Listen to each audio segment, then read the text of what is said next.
live. Happy New Year, everybody. It's our first Sunday Night Live of 2026.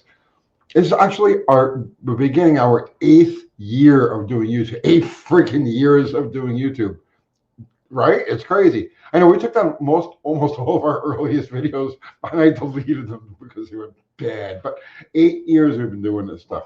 And some of you guys have been around since the very beginning. That's just amazing to me. Thank you all. Happy New Year, all.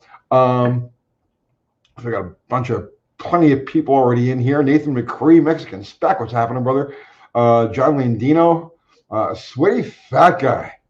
He's been around for a long time. Used to be Thumper, the sweaty fat guy. Kevin Young, what's happening? Wayne Buzzle, Thunderbird 68, Standing Foot, Joe K. Yes. Michael Buteau, what's happening, brother? Shannon 78 Monty. Nice run on the XJ on Well Just Dirt. Wait, because I actually have a whole new automotive sport in my head, and I'm dying to get it out. And I think it's something that could catch on like crazy, but we'll get there. Yeah, Oscar Gonzalez, Michael Phillips, what's happening? Eric the Wrench, Crazy Ed. His prices are insane. You guys, who remembers Crazy Eddie? Joker, World of Woodchip, Ford LTD, Todd Danino, Greg Obracchio, Boathead, what's happening? Let's see.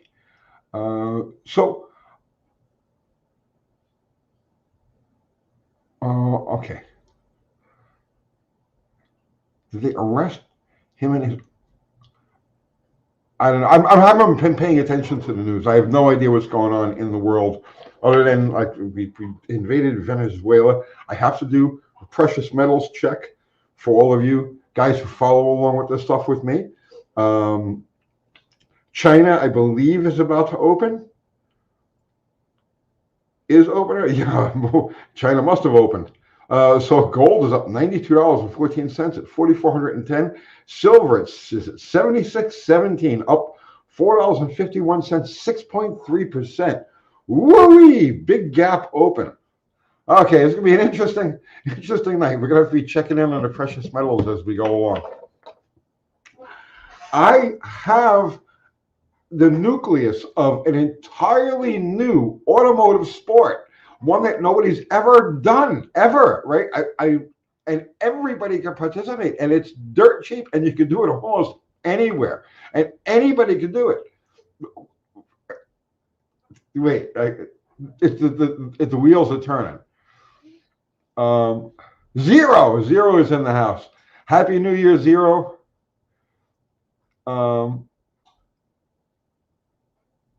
Let's see.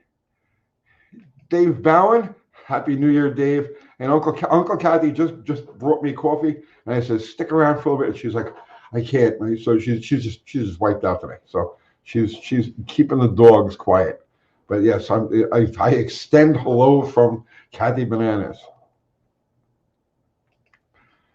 Dudes, I have the idea that Revolution is auto sport. Okay. Fubar, the amazing Fubar is in the house. Happy New Year, Fubar. Put up a link to my merch. So we got our hats, we got our shirts, we have anything else that's in there.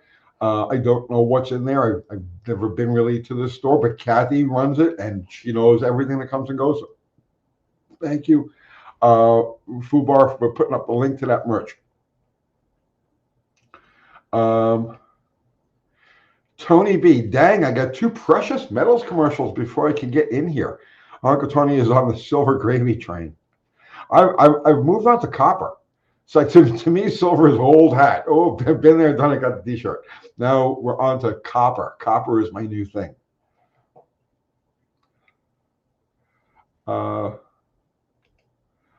Thunderbird 1968. If you're thinking of off-road drag racing, it's already been done, but always good to try new things. No, it's not off-road drag racing. I'm familiar with off-road drag racing. I'm familiar with dirt drags. I'm familiar with all of that stuff. No, this is completely different.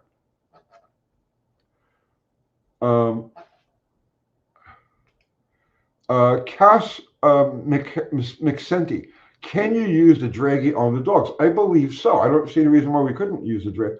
I've already got collars, like harnesses for them so they can use the GoPro. So we just haven't shot anything with it yet. But yeah, there's no reason we couldn't put a draggy on the pups. Capone Cannoli.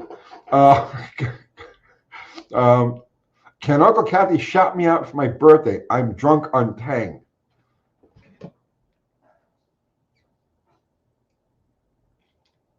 Hang on.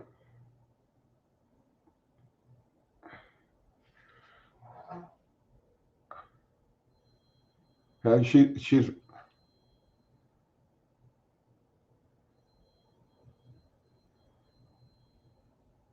not answering. Dishes. Yeah, Kat? Yeah, hang on. I got to put you on speakerphone. Hang on. Okay, because Capone Cannoli wants you to shout him out. He says, can Uncle Kathy shout me out for my birthday? I'm drunk on Tang. Yeah, hang on. I got to put you on speakerphone. Hang on. Okay. All right. Can you hear me? Yeah. All right. So shout out Capone Cannoli. Capone? Like his Uncle Al? Yeah, like Al Capone. Right. And it's their birthday? Cannoli. Yeah, it's their birthday and they're drunk on Tang. Shout them out. Hurry up. Happy birthday to Cannoli. Capone Cannoli. There you go. All right. Thank you very much, Kathy. I'll let you know if there's anything else. Okay, thank you. Okay, bye. Bye. Well, there you go, man. Happy birthday.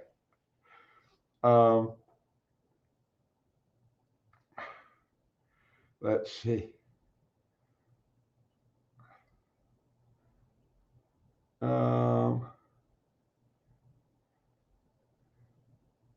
Oscar Gonzalez, she's like, huh? Tony B, I loved Crazy Eddie. He was insane.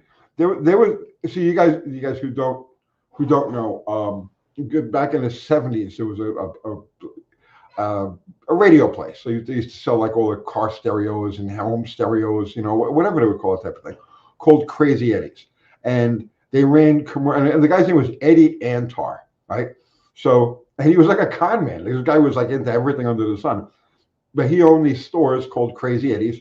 And the New York market, right? New York, New Jersey, like Philadelphia, you know, that market, right, was deluged all the time, like 24/7 Crazy Eddie ads. And it was the guy who would he would get on. It wasn't actually Crazy Eddie. It was a guy played Crazy Eddie, and he would be like, you know, we got this, we got the lowest prices, we got this on sale today. This one, and come to Crazy Eddie's prices are insane. That was like New York City. So then, and they arrested him for something, and he went away for a long time. In fact, coincidence. The first funny car race I ever went to as a teenager was in 1977, and it was an event called Crazy Eddie's Fuel Funny Car Freakout at Englishtown. So yeah, it's like there's a little Crazy Eddie in my DNA. Yeah. Christmas in July. It's insane.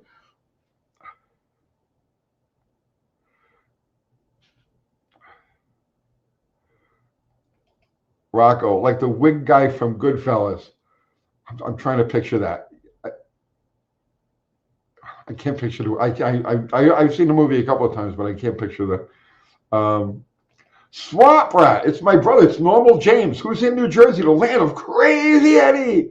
Can Kathy read off the color content of a jumbo box of Crayola crayons for me?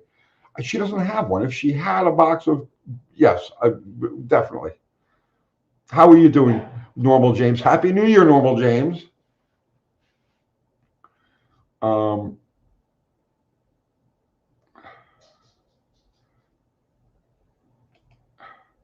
Stephen Maturchik, I was born in '82 and still remember the Crazy 80 commercials. Yep, Crazy 80s fuel funny car freakout. Mark Sauvé, there's a place in Toronto you reminded me of called Honest Ed's.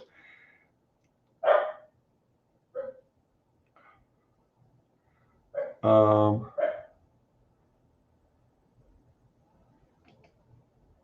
Joker, can we get Tony and James together this year? I mean, I'm down with it. The problem is he's like 850 miles away in the People's Republic of New Jersey, and I don't even think they allow free communications in and out of there. Um, I'm not sure. I think there's like an iron curtain that they deal with. Uh, do they even still speak English? James, do they even still speak English in New Jersey? Um, Thunderbird, thoughts on using 3/8 stock rod bolts for a round 500 horsepower drag car? I mean, if you're talking about old school, like normal like Ford rod bolt, yes, yeah, I wouldn't even. Okay, bolts aren't really a factor. The rod bolts aren't really a factor of horsepower as they are acceleration and deceleration rates, and overall RPM. Super high RPM because that's when the bolts are stretched. The problem with rod bolts is at top dead center when the piston and the rod want to keep going up. You know what I mean? That's when rod bolts have to do their job. So it's not really a matter of horsepower. It's a matter of RPM, and it's a matter of sudden, abrupt changes back and forth.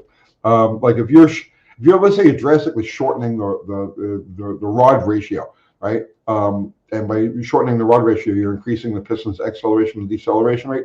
Then you give rod bolts a serious thought because the piston it hits top dead center, it stops quicker deceleration rate, quicker acceleration rate away.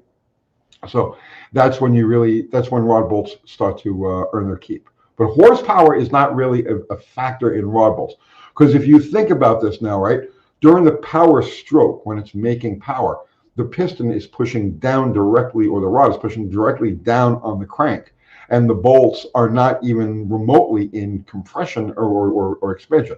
They're just going along for the ride. Their job comes in when the crank swings back the other way. So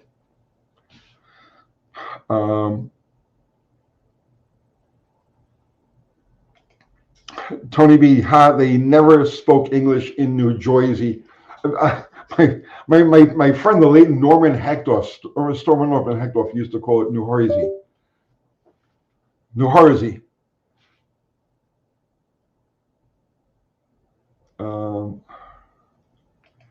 72Z28 is saying, he's saying hello to everybody.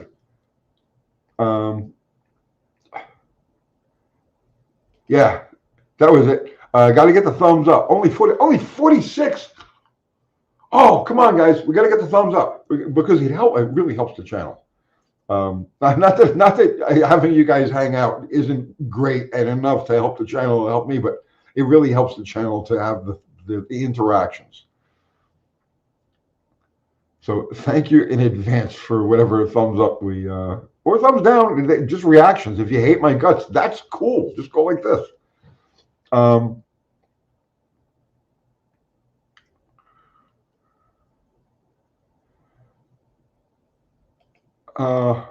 Mark, somebody, what was the name of the Indian Canadian guy in NHRA drag racing? I'm not sure who you're talking about.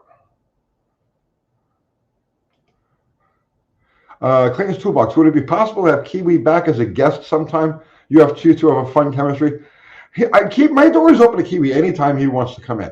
I got to draw the line. I'm not going to make out with him. Okay, that's just not going to happen. But beyond that, yes, he's welcome anytime.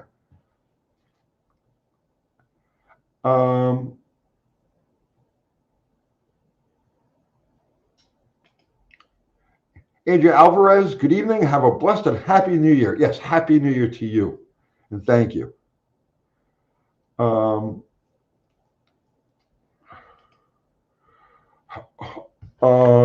Austin Jose F41. What do I need to recondition pistons? Ford 460, new piston rings for sure, but what else?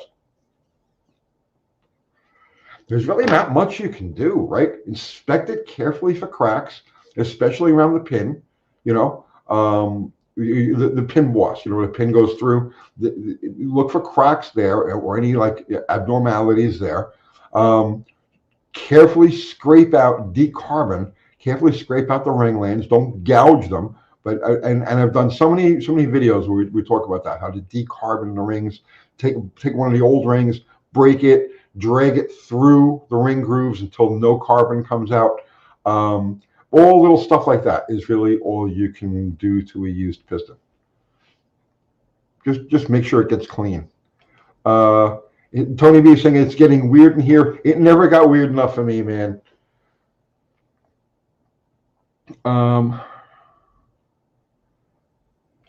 Shannon is saying the dogs want to say hi to UTG, and I want to say hi to your dogs, but it is what it is. Just howling at me right now. Let's see.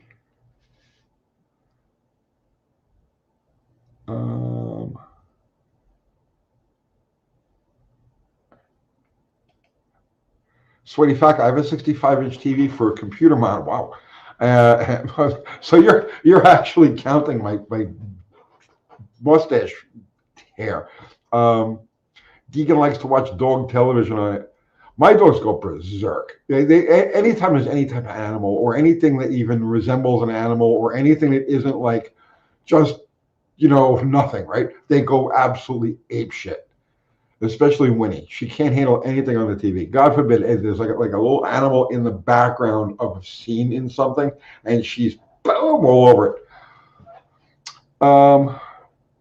Sabri belongs 165. Thank you for the super chat. Do header breather crankcase evac systems make power? Yes, they do. How much would you gain on a stock small block Chevy 350? Not a whole lot. So they not a whole lot. The bigger the bore, the quicker the piston movement, you know, RPM, the more negative crankcase pressure will help it. You're really not going to on a stock small block Chevy. I mean, a header evacuation system is okay, but it's not going to be any better than just like a PCV system. The two accomplish the same thing. Header evacuation and PCV accomplish the same thing. So you probably won't see much of a gain at all. But you go to a bigger engine, 400, 500, 600 cubic inches, 7,000, 8,000 RPM. Yeah, then you actually do see, you know, but not at that level.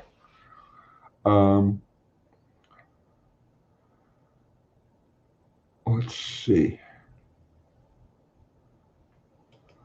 Fun with cars. I use an old ring. I break the shape to clean the carbon in the ring groove. I do the same thing. I'll take one of the rings, I break it in half, right, or just like into thirds, like a third section, and then I wrap one end of it with electrical tape, so you have something to grab onto, and you make a nice little tool, and you go through all your ring grooves.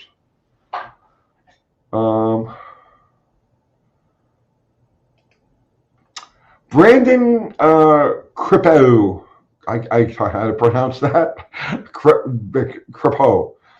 Hey, Tony, what are your thoughts on the longevity of having a fleet powered by Oldsmobile V8s? Any future reliability issues you could see? No, I mean, the Olds are also great engines. They had, so during a period of time, they had head gaskets. I remember doing a lot of Oldsmobile head gaskets back in the day. But other than that, no, they're good engines. If you don't push them, the problem with Oldsmobile is when you push them is they have huge main bearings, and it takes a lot of oil to keep them happy. But just as driver, like a fleet of cars and vans and stuff like that, just powered by Olds motors, even mild performance cars, yeah, no, they're great. They're great. But they do tend to eat head gaskets more than a typical, let's say, Chevy or Um, you know,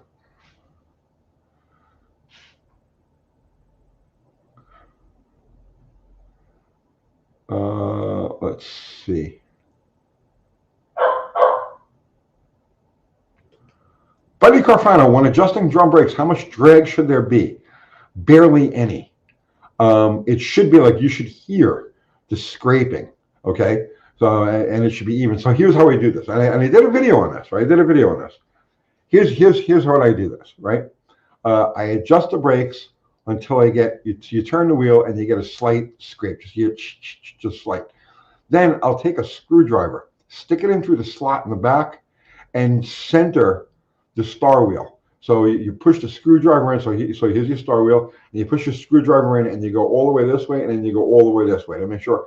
Then you go another couple of notches, and again you make sure that, because centering it is important, because you can get a false, if as you're turning the star wheel out, only one shoe is making contact, you'll think it's two, you'll think you're adjusted, but when you go to step on it, it'll right. So it's important to keep the star wheel centered as you go along.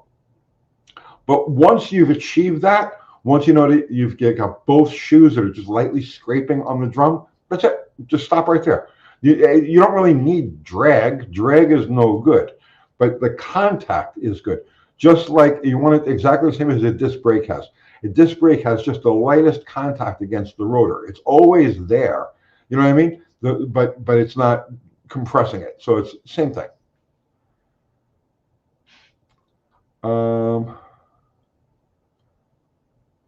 Let's see.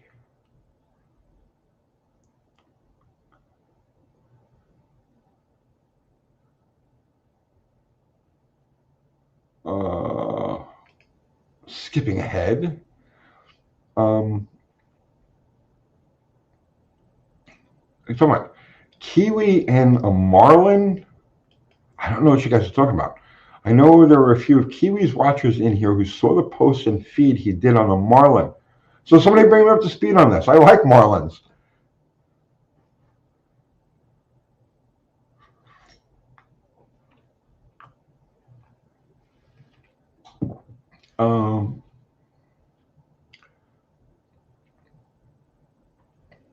Let's see. Copcar Steve, hello, Reverend Tony, from the Great White North. It's only a short 38-hour drive to the No Name Nationals. Good luck with that. Wow. War Ghost. Hey Tony, given all the maintenance is done and it's driven by a grandma, all these hypotheticals. What motor will last longer, in a 318 or 383 in a C body? I would bet on the 383 just because C bodies are relatively heavy, and the 383 is easier. It's going to work easier through the course of its life than a 318 will. But really, man, flip a coin on that. Flip a coin. They're both incredible engines. 4 and 2 in Oja. I wish I had some of these names, man. Thank you for the super chat. I'm a new subscriber, love the content. Thank you so much.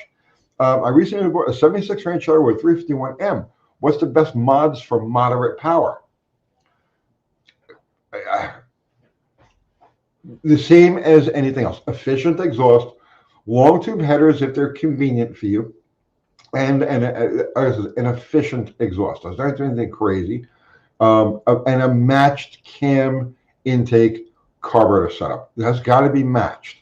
Something so like a 750 double pumper with an Edelbrock Performer and an RV type of cam, something that features low end torque. That's where you're going to get your best results from. And don't forget the ignition. And it's not a matter of adding ignition parts. The stock ignition parts are probably fine for what you're doing, but you want to narrow the curve. You want to set your timing at where it's all in. So you want to set your timing, let's say at 2,000 RPM, 2,500 RPM, when all of it's in. Maximize it there, and then let it fall where it is as far as initial goes. So set your timing, optimize the timing that way. Uh, I did videos on all of those things. So I know I just rushed you through that answer, and I probably like forgot things, but it's all there on the channel if you go searching for it. But thank you for the super chat.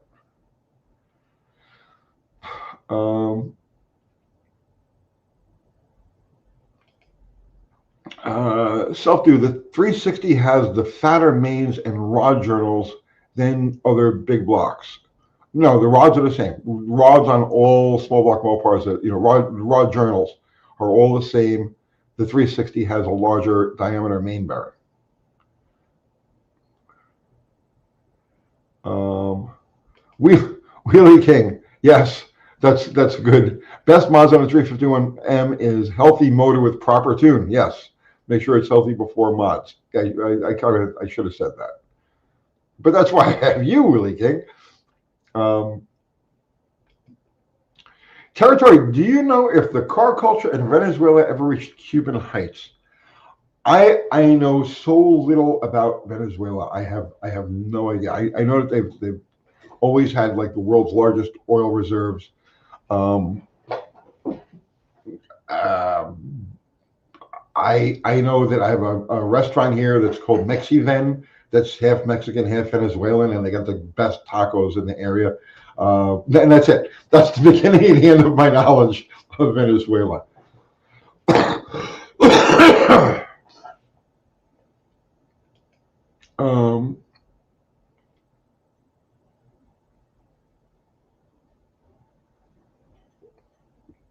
Let's see.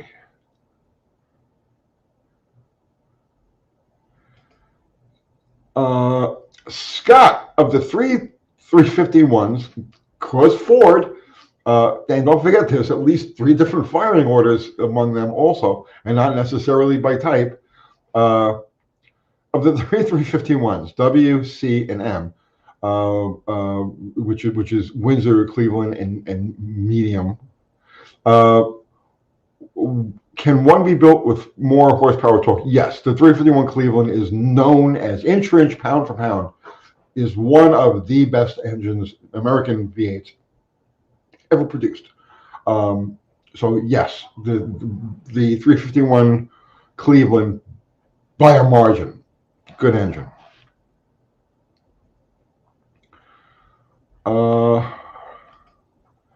Betty Carfano, what was the rarest factory Mopar option available? Let's see if anybody agrees with me on this, right? I'm going to say, okay, the rarest factory option. I think of 2 right off the top of my head. Now, let's see if anybody else agrees with me, right? And I think they're about tied. Okay, the super light that they put on the 69 Polara, or the 69, was available in the 69 C bodies. And it was a halogen light, right? This is like, when this stuff was like revolutionary new. There was a halogen light, single bulb that they stuck in the grill of the 69 C bodies called the super light. And then the other one would be in 71 and maybe 72, they had headlight wipers, right? So this was on the Chargers, okay? And they had a get up that each of the headlights had a little wiper arm, a wiper, so that you could like clean the headlights as you drove. So yeah, I don't think anybody ordered any of those things, and I would say that's probably the rarest of the options. Mexican Spec is saying the mod top. No, there was a surprising number of mod tops built.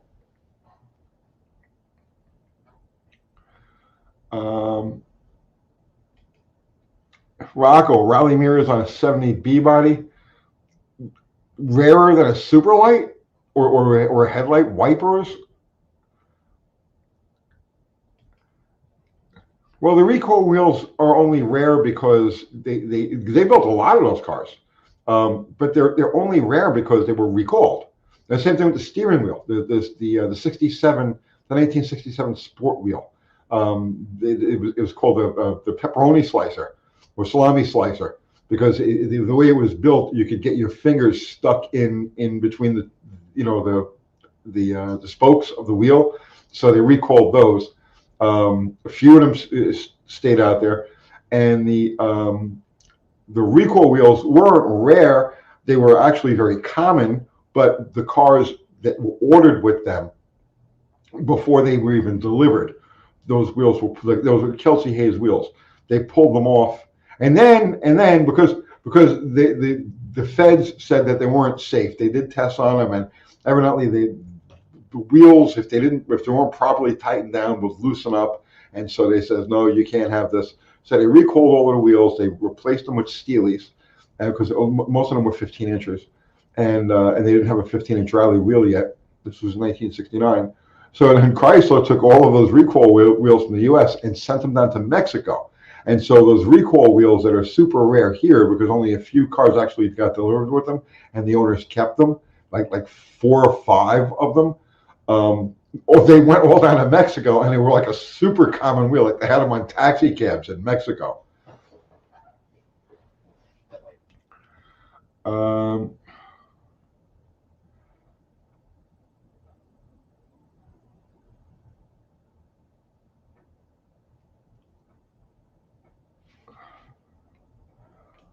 Wargos is saying cruise control on anything other than Imperials.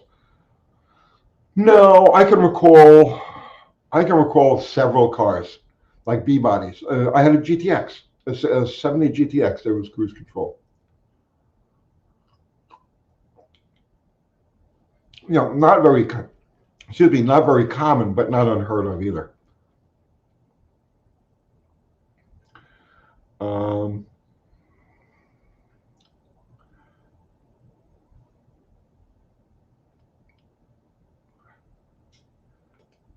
That was another one. Really came. My grandmother had a dictaphone, an old Chrysler, only one I ever saw. Yeah, that was in 71. They introduced that. So it was it was a recorder that mounted like you could do your own karaoke in your car. Like you turn on the radio and you sing along to it through the speakers. It was a tape recorder that they offered in 1971 as an oddball option.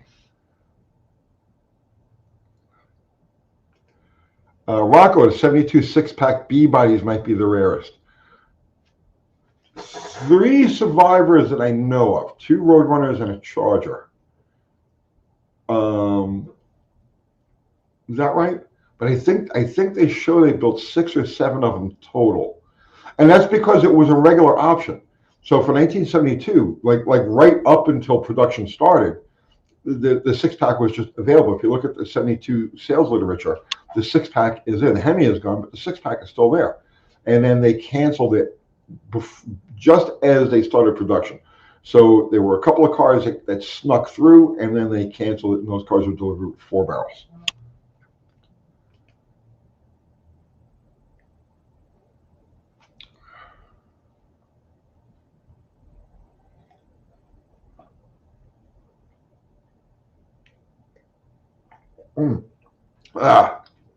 And the last couple of drops there, always. All right. Todd Denio. The 67 Marlin explanation. It is my dream car. Due to health and resulting financial issues, Kiwi and a few of his viewers are helping to raise funds for me to get one. I found. I'm willing to kick in. Is there a let's see what we can get going there for you, Todd. Post a link to your I don't know. Do you have a PayPal or not a PayPal, a GoFundMe or something? Let's see if we can help Todd get his 67 Marlin.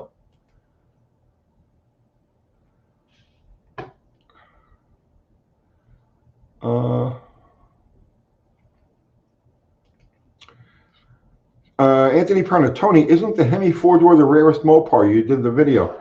No, I wouldn't consider it the rarest Mopar, because in 1966 it was an option. Like you get the 426 Hemi in any configuration of B-body.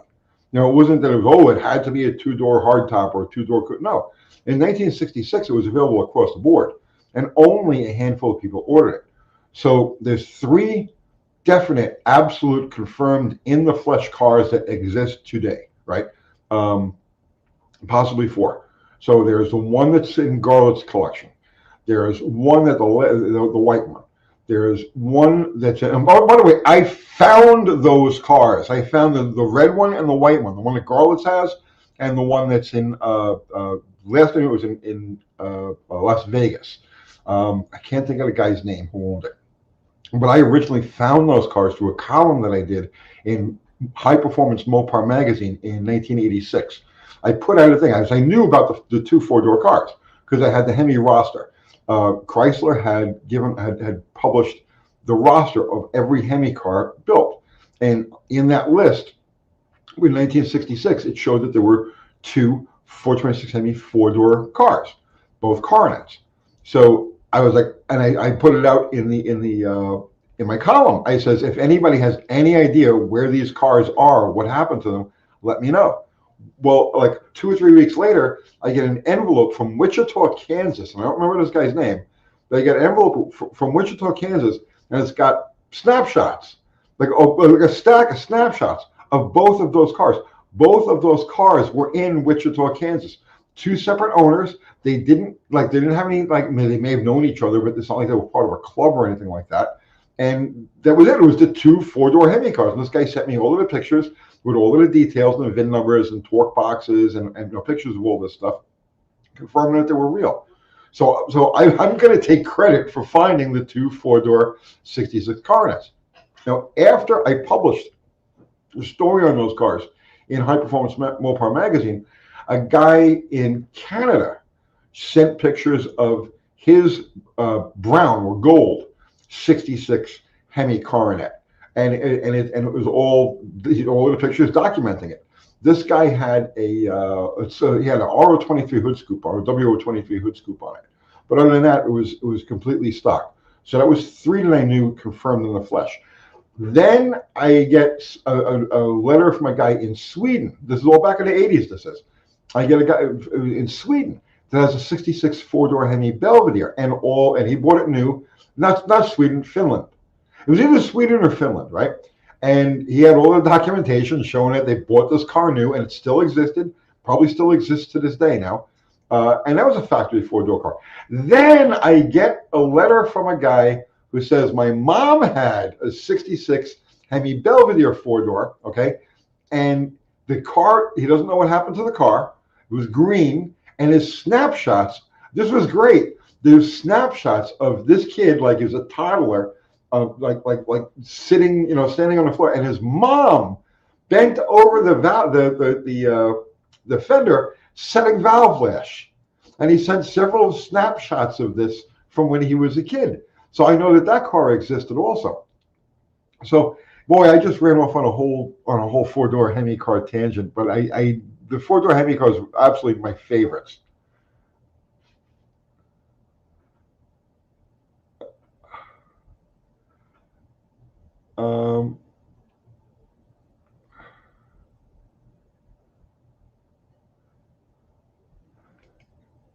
D. Stroud, you remember that? Wow.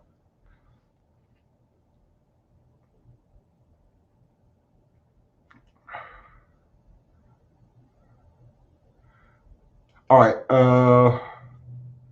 Mexican spec. Okay, so you guys are finding the information for Todd Denio. Okay.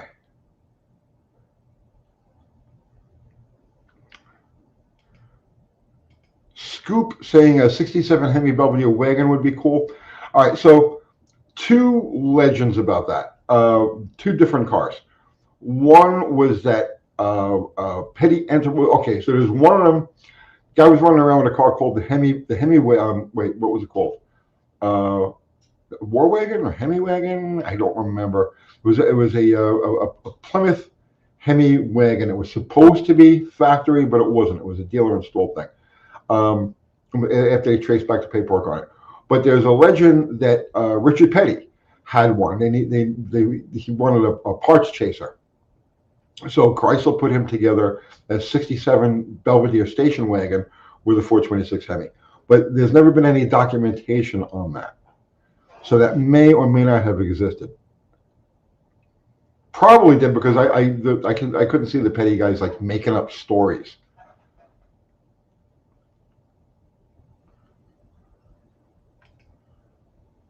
Carl Cadet, there's a blue 66 Hemi 4-door 4-speed Coronet in Minnesota.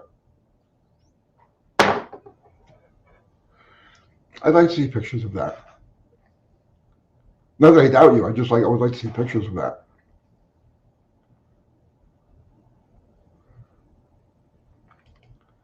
Self-do. One of my wildest ideas is to get a B-body wagon with a crushed roof, back pillar on the B pillar, cut off direct excess, fit a tailgate, and make it into a ute. Well, okay, 20 years ago, I had started working on a thing called the Bel Camino. I had a 4-door Belvedere, and I did exactly that, and I was going to turn it into a ute, and then I got rid of that car. But currently, I never finished it. I couldn't. I had like things going on, business things going on, and just there's no way that I could finish that car, so I got rid of it. But currently, right now, Buff Del Campo is working on the Buff Del Campamino, which is a 4-door Plymouth Valiant that him and Kim are turning into a ute. So, and you can follow it on his channel. Go to the Buff Del Campo channel, and they're doing this whole build series on this. And they do a lot of it live. They do a bunch of lives, like every night, every other night. They get together in their shop, and they just do like a hangout live. So, but he's currently building the Buff Del Campamino. I mean, I'd say it looks really good. They're doing a nice job on it.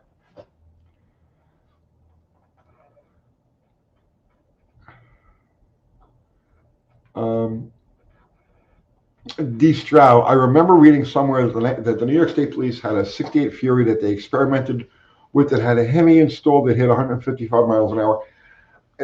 So, okay, there's only one, let's say, factory conversion to a 426 Hemi on a C body that I know of. Okay, and that was one Hearst Chrysler 300, one 1970 Hearst Chrysler 300 that left Hearst with a 426 Hemi in it. I do not think there were any other C bodies. If there were, it had to be something that was cobbled together, because there is no physical way to bolt a 426 Hemi to any C body K-frame, right? Because the C body uses a wedge. Okay, all of the C bodies had wedges. The 426 Hemi uses a different mounting system. It doesn't have the ears like it do in a wedge block. It has flat pads on the side of the block, and it has mounts that go to that from underneath. So the B bodies had a Hemi K-frame. The C bodies never had a Hemi K-frame. Somebody must have cut up a Hemi K-frame at Hearst to do that one Chrysler 300H, but I don't believe any other Hemi C bodies were ever, I'm not saying that some police department didn't mess around like that, but I've never seen any type of evidence of that. There was a time that I was my whole world revolved around Hemis for like, I'm going to say like 12, 13 years. The only engine that's it was Hemi. There's a 426 Hemi. So all I knew, it's all I worked with. It was my whole universe. So, those days are way behind me. Way behind me. Hate Hemis.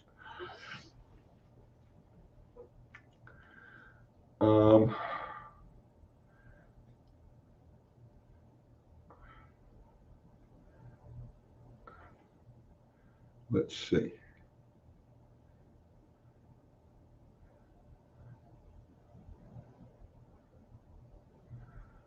Scrolling back up.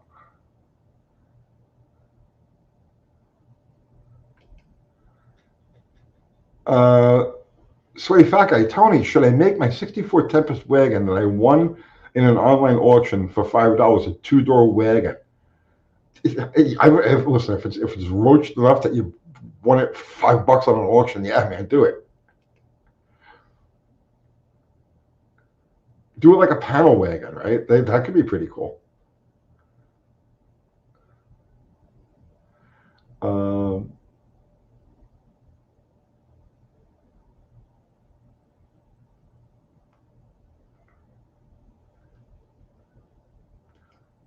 Fun with Cars. Fun fact: I Can't Drive 55 was written by Sammy Hagar.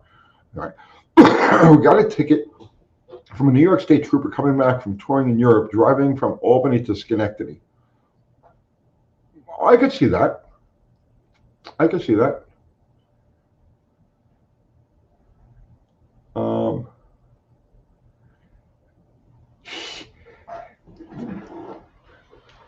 It just reminded me of something. Sammy Hagar did a, I don't know. I don't know. You guys rabbit hole stuff. I'm sorry, like deep rabbit hole stuff. Check out a song called "Crack in the World," done by Sammy Hagar. I'm not a Sammy Hagar fan. I'm just not, but I'm familiar with that because of other things that I looked into. Check out the lyrics on "Crack in the World." You're going to find it very interesting.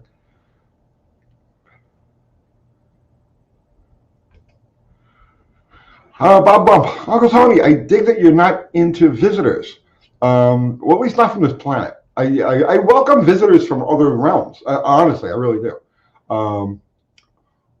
Just not physical, human. But it'd be cool to see you sort out viewers' issues, real grassroots stuff. I would love to do stuff like that, and I have done stuff like that several times. And we did videos on those things, but they're few and far between. I'm going to say we've done probably 5 of them, 6 of them over the course of the 8 years. 8th year. This starts our 8th year of doing YouTube. Is that amazing or what? So we've done it. I welcome it. Somebody local has some issues with an interesting issues with an interesting car. I'm totally down. Actually, come to think of it, one of the ones that we did ended up turning into a whole YouTube channel. We did. I had what was the kid's name from Daddy's Money Garage? Only it wasn't Daddy's Money Garage back then. They brought me he brought me one of his cars that had a carburetor issue, and we sorted through it. We did a video on that, sorted through it, and then we rebuilt the carburetor, sorted through that. And then one thing led to another, led to another, led to another, and then they ended up with a YouTube channel called Daddy's Money Garage.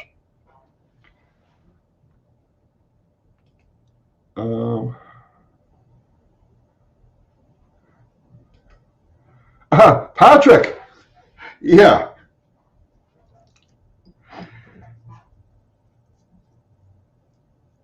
yep,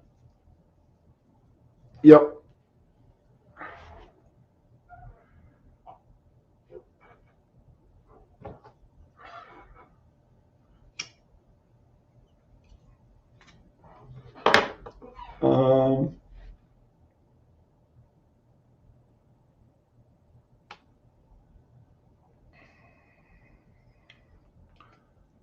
Fun with Cars, Chat GTP. Just look up the song and read the lyrics. That was something I learned about probably about almost 20 years ago. So I had that stuck in the back of my head. It's like, oh, let's see what happens. Let's see how prophetic this is. Pretty damn prophetic. Buddy Carfano, what happened to Ron the bodywork guy? Damn good question. Damn good question. I don't know. Ron like Ron. Ron used to hang around every once in a while, and then he just, I don't know. It was like I think his wife was having problems with him spending too much time away from. I guess she considered me to be a bad influence of some sort. Me, a bad influence? Never. So yeah, I think that's pretty much what happened there.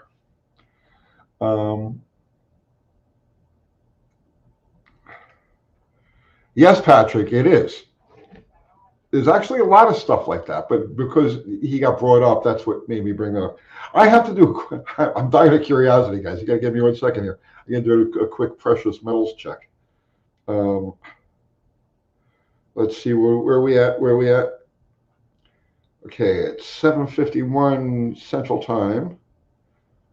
It was taking a long time to refresh.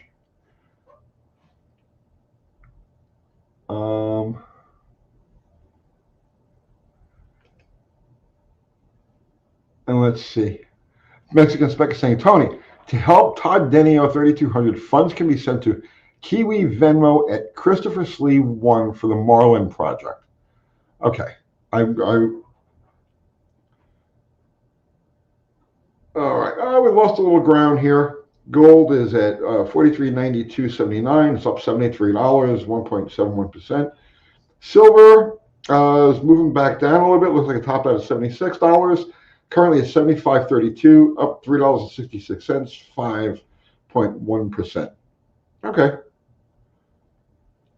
Big gap up, had a big gap up open, and so it's probably going to retrace back to around 73.50. And then I'm going to say sometime overnight, I believe it's off to the races, but we'll find out. And yes, I'm hoping for a pullback.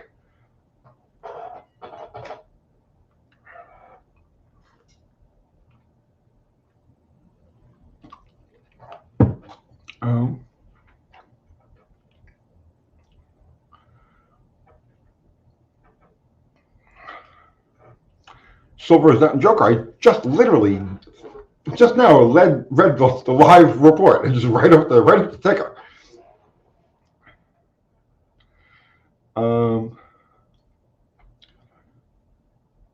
Betty Croft found out how much was silver last January.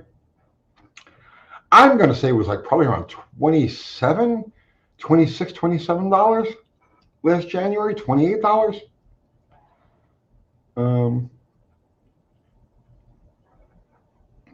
Let's see.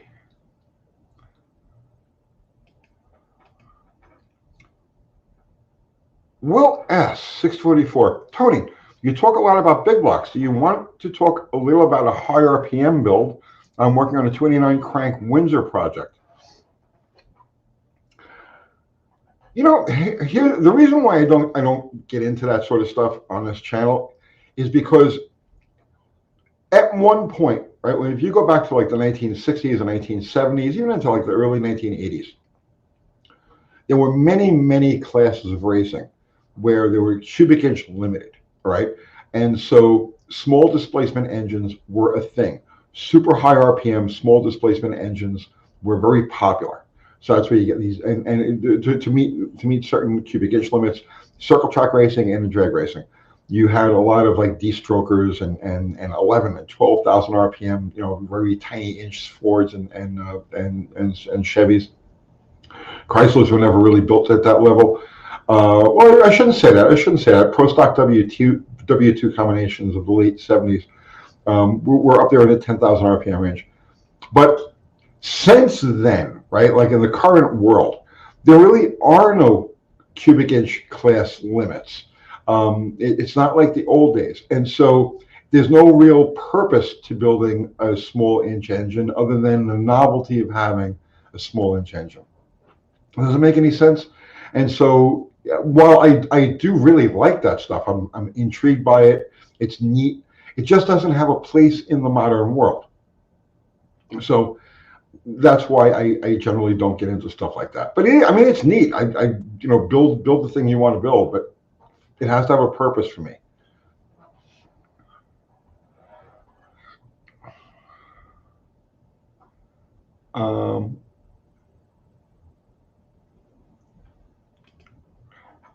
Marcos thus Waldner, what would you recommend for hitting trails? I want to buy a motorcycle as cheap as possible, strictly for trails. Question. All right, are you going to tow it to the trails, or are you going to ride it to the trails? Because there's going to be two different kinds of bikes.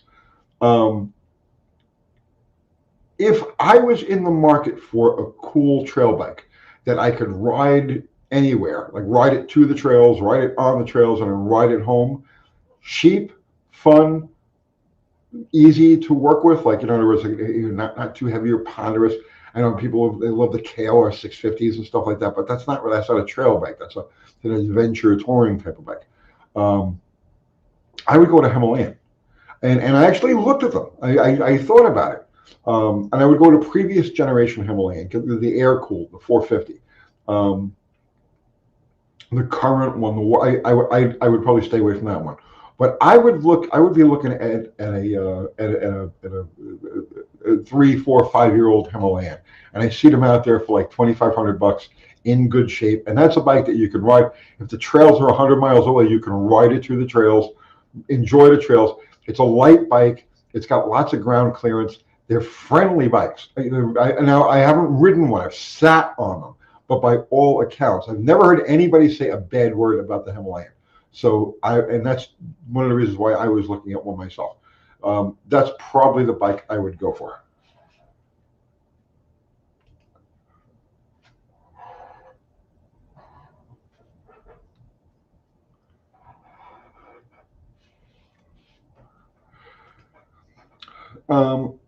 Thunderstruck. I don't necessarily like small cubic inch engines, but engines like the 305 Chevy are cheap and easy to have, and they are undesirable. 3 reasons to have fun building them. I agree completely. Totally, yes. If that's what you're starting with, like you're working with a 305 or a 302 or a 318 or a 273, it doesn't make any difference. Yes, by all means, work with it and have fun with it. But to deliberately build a D-stroke, like to deliberately take cubic inches away from yourself, that doesn't make sense. That made sense during like I said, the classes of racing, the era and the classes of racing that had cubic inch limits. So you wanted the better cylinder heads and bigger bores that came with the larger engines, but you had to keep the cubic inch down, so you put a shorter stroke in there. So that's what, but yeah, I agree. Build it. You got a 305. Build the 305, definitely.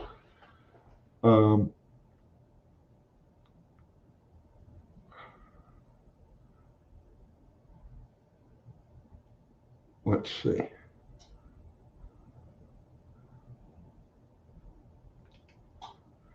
Ultimate Massive, dig the Himalayan, DRZ. Oh yeah, the DRZ 400, and I did ride one of those, and that's a fun bike. I've got a Gen 1 KLS 650, and it's a bit of a pig. Yeah, exactly. I rode one, and I rode one. I didn't get to ride it on the trails. I got to ride it in like the wooded section behind where my shop is now last year. And yeah, it pushes. Like you got to drive that bike. You got to ride that bike like kind of gingerly and anything loose because it wants to push. There's just too much mass. It's a lot of friggin' bike. They're great if you're going to cross the tundra with it, but yeah, it's not a good woods bike. Most fun woods bike I think I ever had is a 200R Honda. That was a fun bike. It was a great woods bike. And when I say woods, I mean like riding between the trees. You know what I mean? Like really, really brutal single track and then like through the trees and shit. That thing was great. It had just the right amount of torque. It was light enough. It had good geometry all the way around. Really soft suspension. And you could ride that thing just over logs and through like the most ridiculous stuff. Had no power, but man, like real power. But that was a great bike. But I wouldn't recommend that to somebody who's got to ride to the trails. You know what I mean? That's the thing. Are you riding to the trails, the woods, or whatever, or are you trailering it? Because it's two different situations. Something that I would have to ride to the trails. I would look at a Himalayan.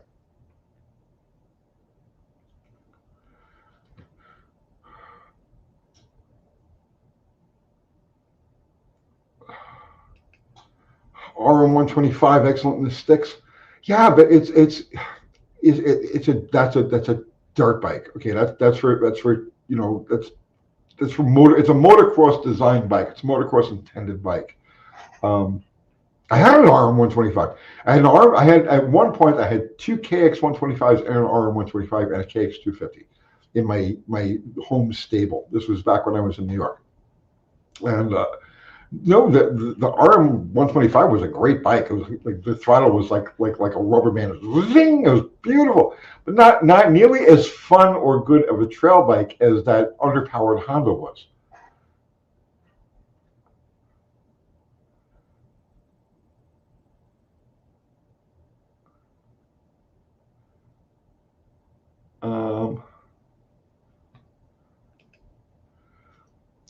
Bird META. Does anyone know why Mopar switched from the 915 closed chamber head to the 906 open style chamber? Ports, valve sizes, no change.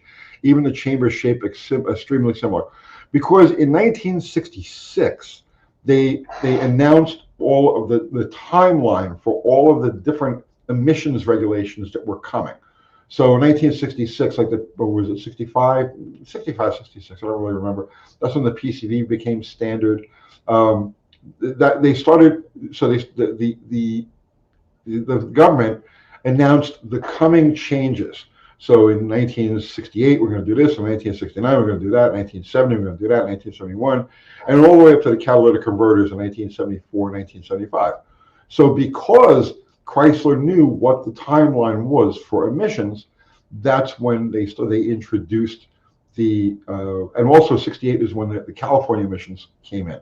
They actually had to have a retard device on the timing on the distributor for the California cars in 68. So because they knew what was coming, they when they refreshed the cylinder head design for 68, the 906s, that's where they went the open chamber, because they were looking at what was going to happen in 71, 72, 73, 74, 75, and they knew that the type of combustion chamber they needed to make those emission standards at that period of time. And that's why they.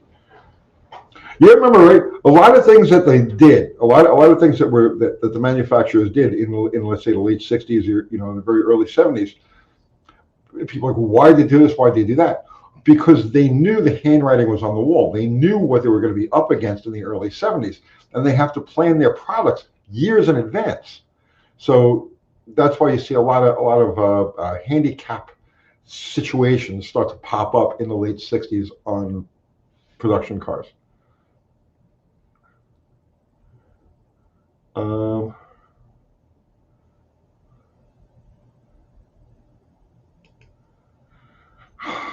Buddy Carfano, is there a bike you wish you'd kept? Yes. It's nothing that you guys would ever like have any interest in. I had a 64 Sportster we used to call Spewy, and Spewy was very, very unique. It was a rat Sportster chopper. The 64 had a Honda Shadow front end on it. And we called it Spewy because when it got hot, it would start spraying oil. Nobody would ever ride behind me because it would start spewing oil. It was just one of these bikes that just had so much personality, and it just kept running and running and running and running. I abused the piss out of it, and it had terrible geometry. I crashed that bike. I couldn't even tell you how many times where it's just like you go to a turn a little too hot, but it's not even really hot. It's just like, okay, it's hot for Spewy. Anybody else can just make it right through, but not if you're riding Spewy. So I rode that bike off into the beanies many times. But Spewy just had a very unique sound, a very unique feel. Like no bike has ever matched Spewy's personality. So yes, I miss Spewy. It was a total piece of shit. I mean, just the ultimate shitbag motorcycle. But that's the thing about these, stuff you miss is the stuff that has the most personality.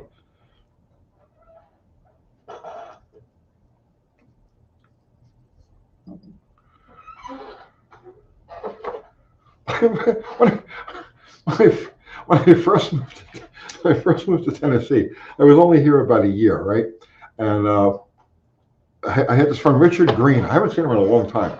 But Richard, he what did he have? He had some big touring bike. It wasn't a Goldwing. It was another touring bike, some Yamaha touring bike. I don't remember what it was.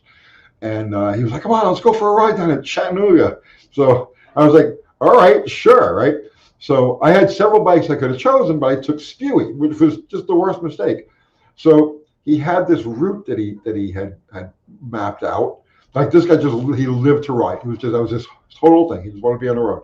So like literally like 10 minutes into the trip, I knew I had made a mistake. But there was no turning back at this point because I'm trying to keep up with him on Spewy.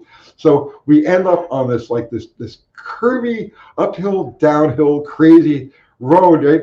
And we're only doing about 45, 50 miles an hour. But I've literally got this death grip on the bike because literally every foot I'm defying death and dismemberment. And he's just like, I'm like, oh.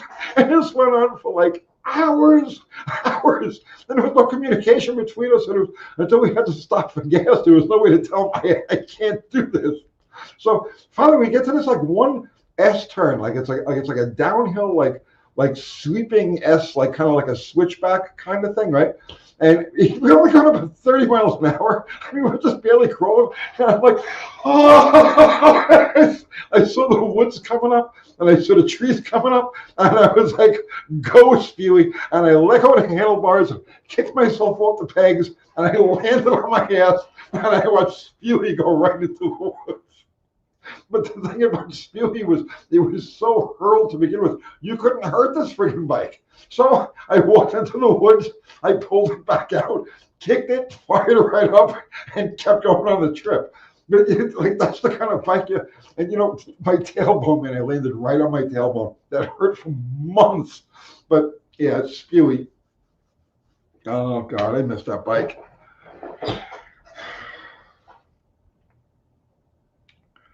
Sorry, guys.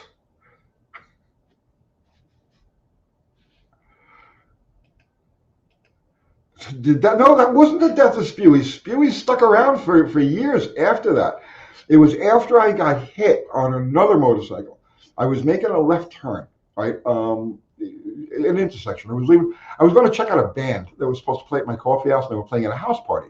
So I went to the house party on one of my motorcycles, and as I was leaving the house party, I was at an intersection, and I'm crossing through an intersection, and a car comes and just makes this left turn, and it was aiming right for my leg, and I leaned the bike way over like this to miss, so he'd miss me, and he caught the tail light or the turn signal on the bike, just ripped the turn signal off, right? And I was like, it was the third time I got hit by a car making a left turn, and I was like, okay, I'm done riding. I'm just done. So that's when all of the motorcycles I had and Spewy went. And now, just over the last few years, I've just gotten back into it again.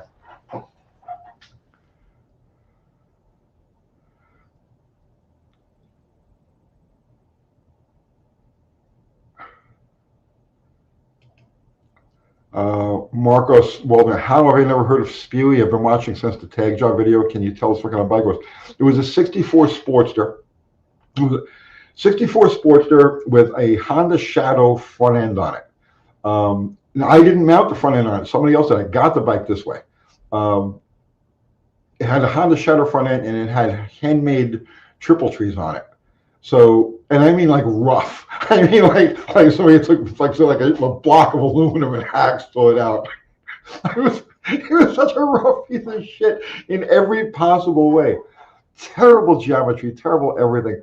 But I loved that bike.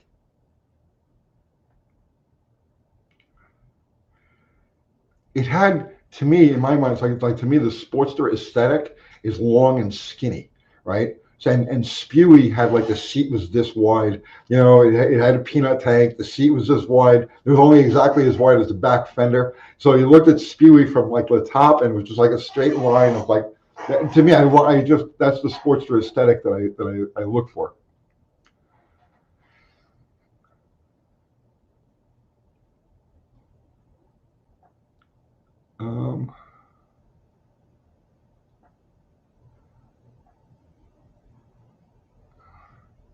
Let's see.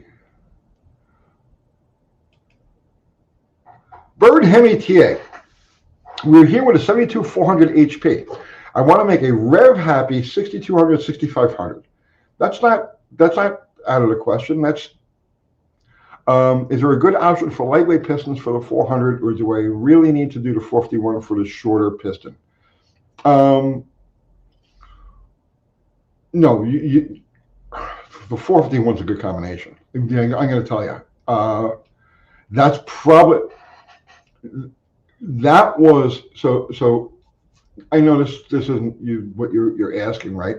But that was the next evolution of the big block. If Chrysler was going to do the ball stud Hemi, right? Beginning for 1972, that was going to be their standard production engine. It was going to replace the 400 and the 440. I'm sorry, 73. They were supposed to put the ball stud out. So their combination for the ball stud was 444 cubic inches. So what they did was they used the 400 block and the 440 crank. Standard bore, you end up with a 444 cubic inches. So that was actually Chrysler's next step in the evolution of the big block. They were going to put the ball stud Hemi head on, which is really a big block Chevy. It's a canted valve motor. And that combination, which would be the 451, is 60 over. So yeah, but yes, you can get lightweight. But you can get any piston you want if you want to pay for it. I don't think you're going to find any off-the-shelf lightweight pistons for the 400. But if I were you, I would do the 451 anyway. But basically, the pistons are the only expense. So you think about it, right? The only thing really keeping you from doing a 451. All right, so you got to turn down the mains on a 440 crank. All right, no big deal. It's got to go to machine shop anyway, right? The only thing that would keep anybody from doing a 451 is the cost of the pistons. So since you got to buy pistons anyway, buy them for the 451.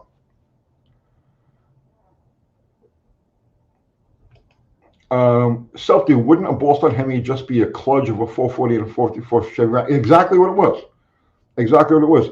I did, and you go back to high performance Mopar. I think I did it in high performance Mopar because Dick Landy had a ball stud Hemi there, and I did a whole video with Dick Landy on not a video. I'm sorry, way before video.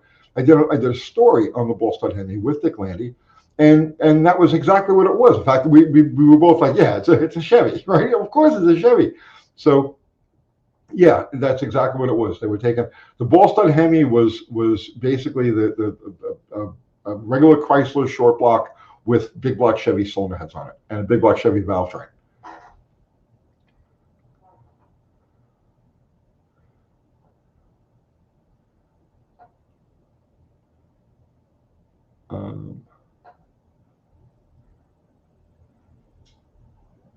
Let's see, I'm scrolling back up here.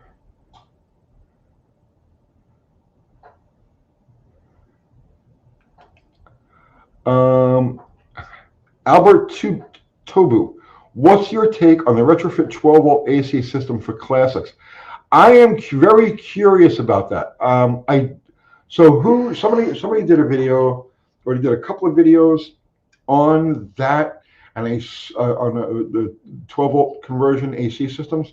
I don't remember who it was. Somebody watching this now probably knows who I'm talking about, but I can't remember. So feel free to throw the name in there.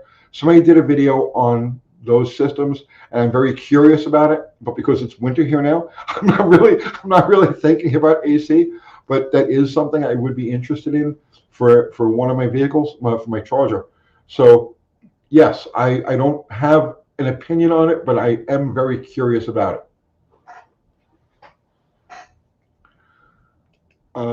Mark Sauvé, sounds like the Wayne County Speed Shop B1 heads back in my pro stock days. Wireless B1s I've ever seen.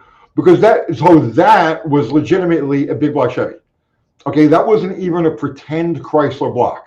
Okay, that was legit a big block Chevy. The Wayne, please, that was, I did the story on that. I got myself in a lot of trouble back, when I was doing the magazines. It literally took, I don't remember what they did with the block, but it literally took a Chevy crank. It was literally a big block Chevy crankshaft. They changed the bore spacing on it. Yes, it was 100% the Wayne County B1 was a Chevy.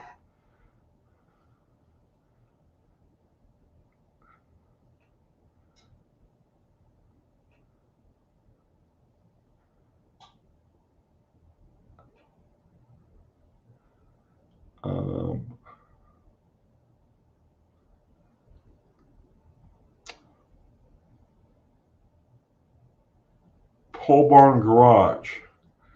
It wasn't on Pole Barn Garage that I saw it, because I would have remembered that. That's it. You're talking about a channel that's blown up. Talk about a channel that's blown up. Pole Barn Garage. They went from 0 to really stout, really good channel in like no time at all. And they got started with that whole John Wilburn,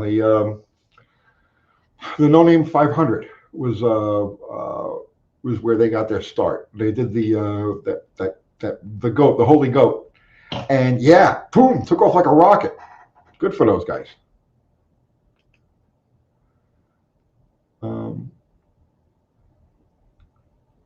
Let's see.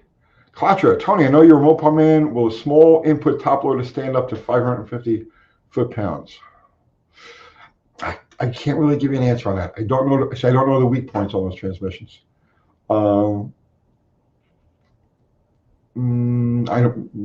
sure somebody here is familiar with the lighter duty top loader, but I'm just not.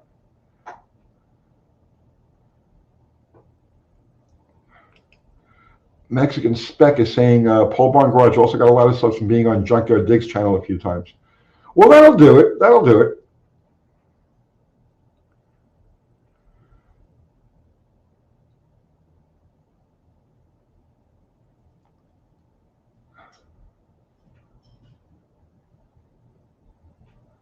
Mitten Made Muscle is saying I just swapped a 12 volt, I guess AC unit into a 75 W100 with a 47 RH Dana 60 front and Dana 70 rear, almost finished.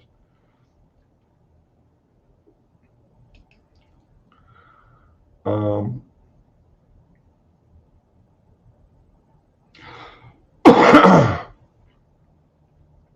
12 valve Cummins. You guys are talking about engine swaps. Let me scroll back through here. Oh, wait, hang on. I just got to check. Hang on, guys. Okay. Time is 8:18 Central. And, okay, everything's holding even. 43.97 on gold. 75.42 on silver. Still up 5.25%. Okay.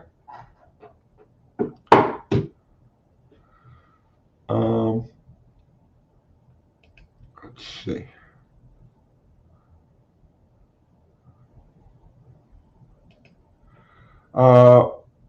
Martin D, when you were doing the 383 build, you said the 71 heads had hardened seats.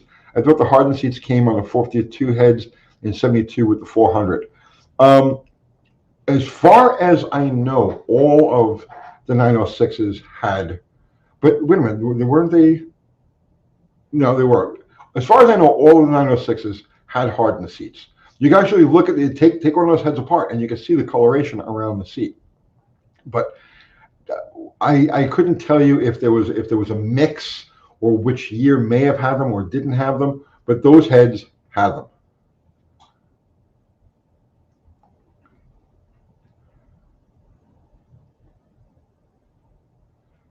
They're flame hardened. It's not like when the factory hardens seats, they're not putting a special seat in there. What they're doing is they're heating electronically. They heat the seat electronically, and then they quench it. Exactly the same way you would harden, let's say, a bolt, or you harden a socket. Sometimes you want to harden a socket. That's how they did it. It was just they heated up the area, and then they quenched it real quick, and then they did the finish machining on it. That's all there is to it.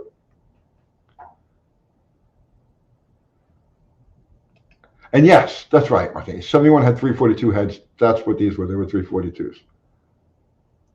Yes, induction hardening.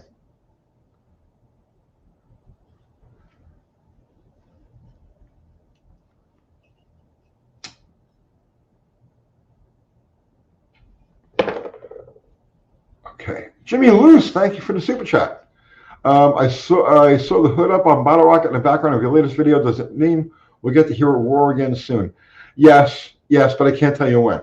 I'm on a new thing. I don't want to talk about it yet. It really has nothing to do with Bottle Rocket, but there's something that I'm dying to try.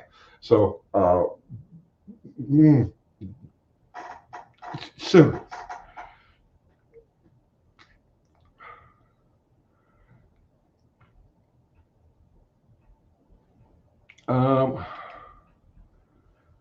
Let's see. Self-do, if you have the soft seats, but otherwise the head's good, can the seats be reamed out and hardened seats installed?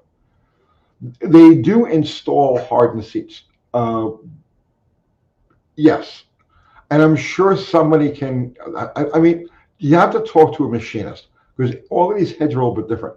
And the metallurgy on the heads is different too. Like, for instance, some heads, the way they're cast, right, the materials that make up the cast iron that they're cast from are more resilient or resistant to the etching that happens with, let's say, a soft seat.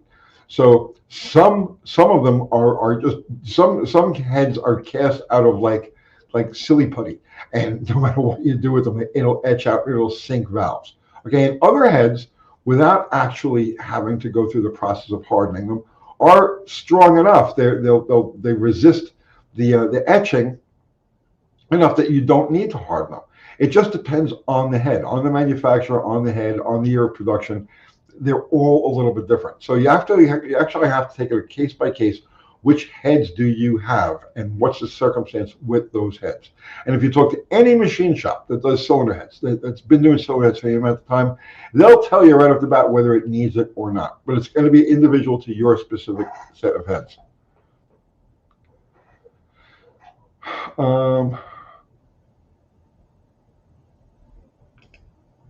Territory Tony, does that bottle rocket idea have anything to do with the draggy?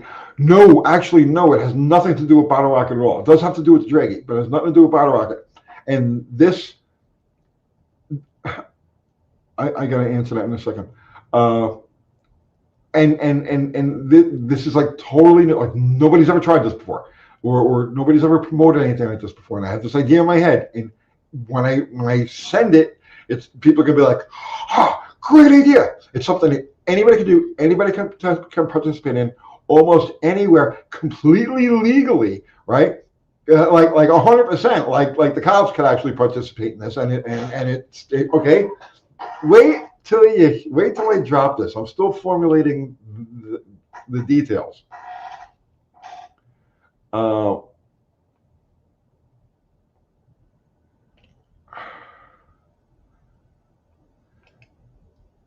KJ Kylie, Tony, has anyone written about the Wayne County misadventures? Yes, I did back when it was a thing. Yes.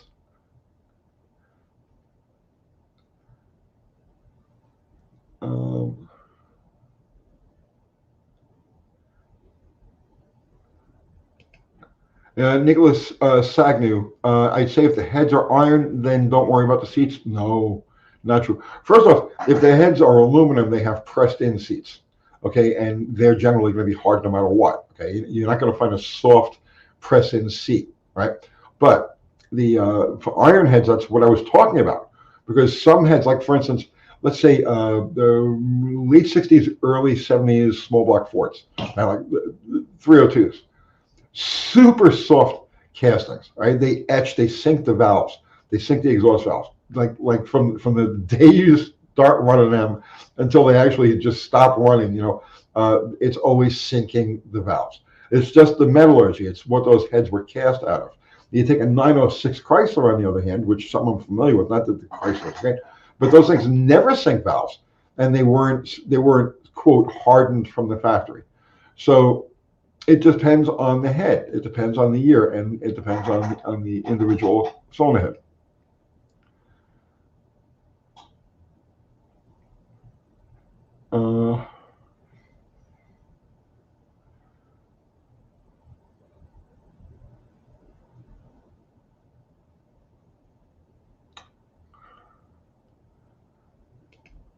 Buddy Carfano, drag off-road quarter-mile race. No. This is something that nobody, and I know all about off-road drag racing. I know dirt drags. I know mud drags. I'm familiar. No, this is completely different, and nobody has come up with this yet.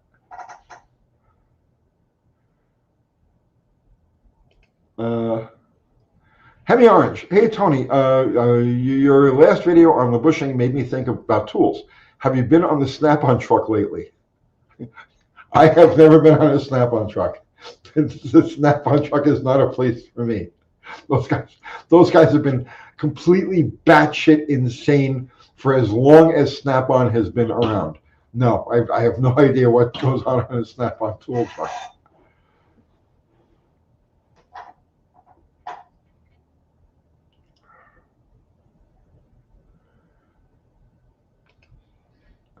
Ultimate Massive, is sinking the valves what causes reduced valve clearance? Yes. Seems common on older Honda motors. Yes. The what happened over time, over many millions of cycles, the exhaust, the valve gets hot, gets like a dull red, let's say, all right, and it's hot enough so that every time that it closes on the seat, when it opens again, it takes a little microscopic bit of the seat with it. It turns into dust, like a cinder, let's say. There's a like just literally like microscopic amounts, but it's every cycle over the course of hundreds of millions of cycles. And eventually the valve starts to sink. It goes further and further up into the cylinder head. And the further it up, you have two problems with that. The further it up goes up into the cylinder head, the less it hurts the flow. You want the valve to sit on top of the seat, not in the seat. So it hurts flow, but also it closes down valve clearance. So we would normally have, let's say, 10,000 preloaded in a hydraulic lifter. Now you've got 20,000, 30,000, and then eventually the valve doesn't want to close at all. It'll start to float the valves at like low RPM. So that's the problem with. Yeah.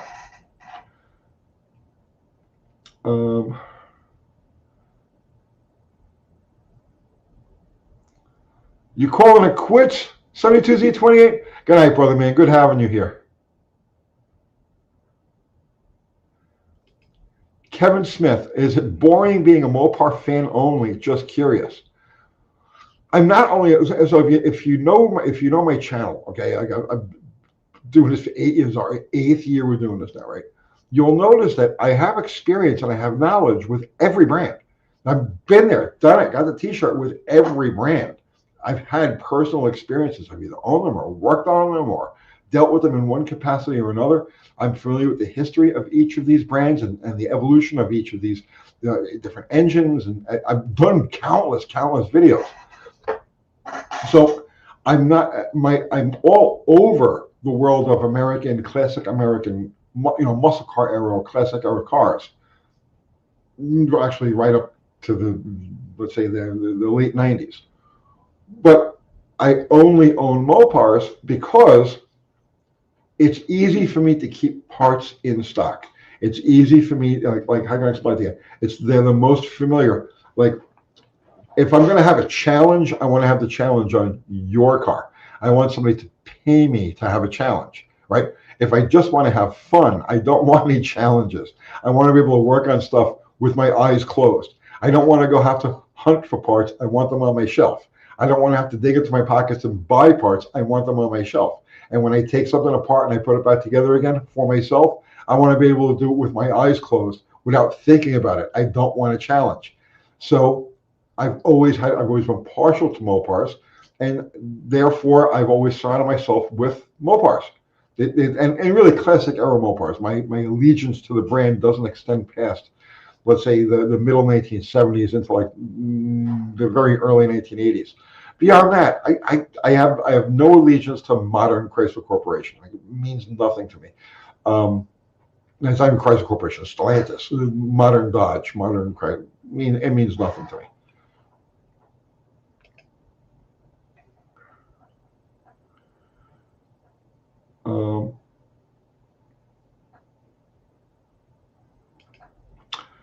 Nicholas Agnew, 2792. Could anyone give me an example of an iron head that is known to have seat issues?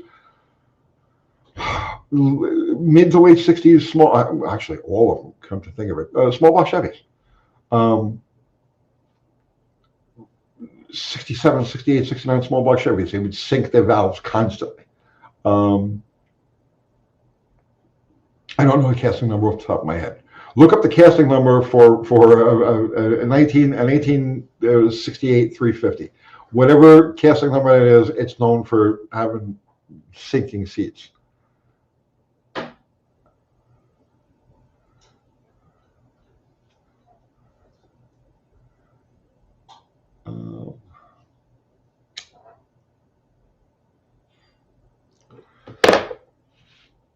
Let's see.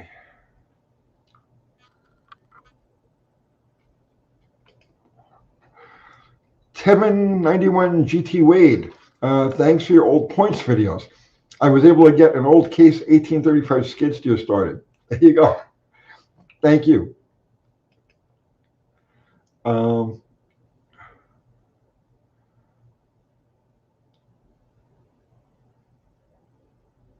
Let's see.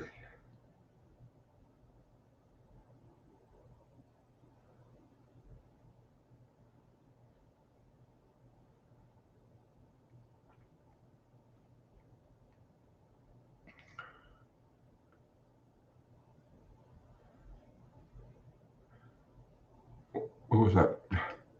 Kevin Smith, I already knew the answer, just stirring up crap. It's easy to piss off Mopar guys. You're going to piss me off.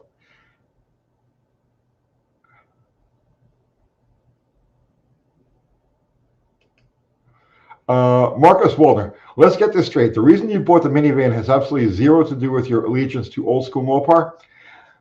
I'm always going to lean towards, okay, because it's subconscious. It's just programmed in my head. Here's why I lean towards the Chrysler minivan, right? It's the original. Chrysler introduced the minivan, and Chrysler always put its pride in their minivans. So they're a little bit better equipped. They're a little bit better. But the reason I went with that particular minivan was the stow and go seating, because my purpose for buying a minivan was to carry my dogs. We go to a lot of dog events, and they have to be crated, and they also have to stay. Sometimes they have to stay in the vehicle. So I decided a minivan was going to be the way to go. I'm going to automatically lean towards Chrysler because they've always put a little bit more, a little bit extra, a little bit into their minivans. But mostly it was a stow and go seating, because all of the seating, the second row and the third row, fold into the floor, so you have a flat floor. It's like a pickup truck. It's like an enclosed pickup truck. So that's why I went with the Chrysler.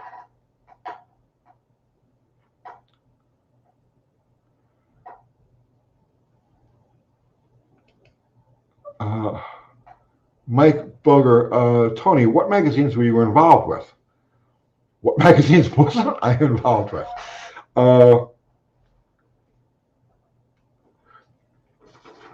It's easier to tell you which ones I never wrote for than list the ones that I did. So I never wrote for Carcraft.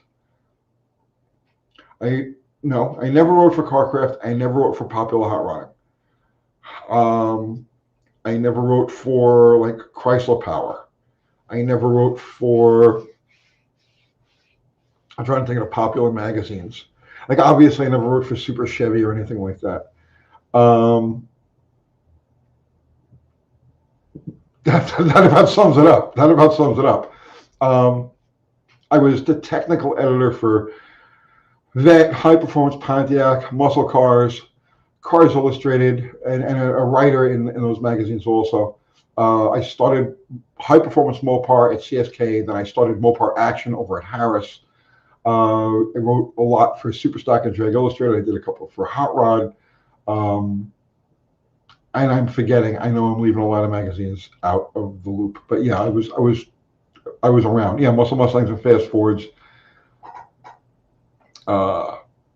Yes, I was there. Mopar Muscle. No, I never wrote for Mopar Muscle.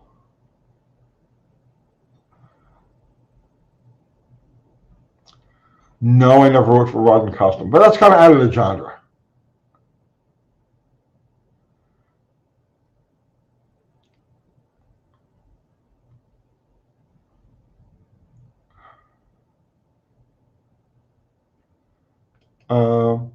Joker, Tony, what do you do with the cars that sit? Bottle rocket, drain the gas, put stabilizer in? Nothing. They don't sit long enough for fuels to turn. Fuel's got to kind of sit for a couple of years before it turns. So no, I don't bother with that.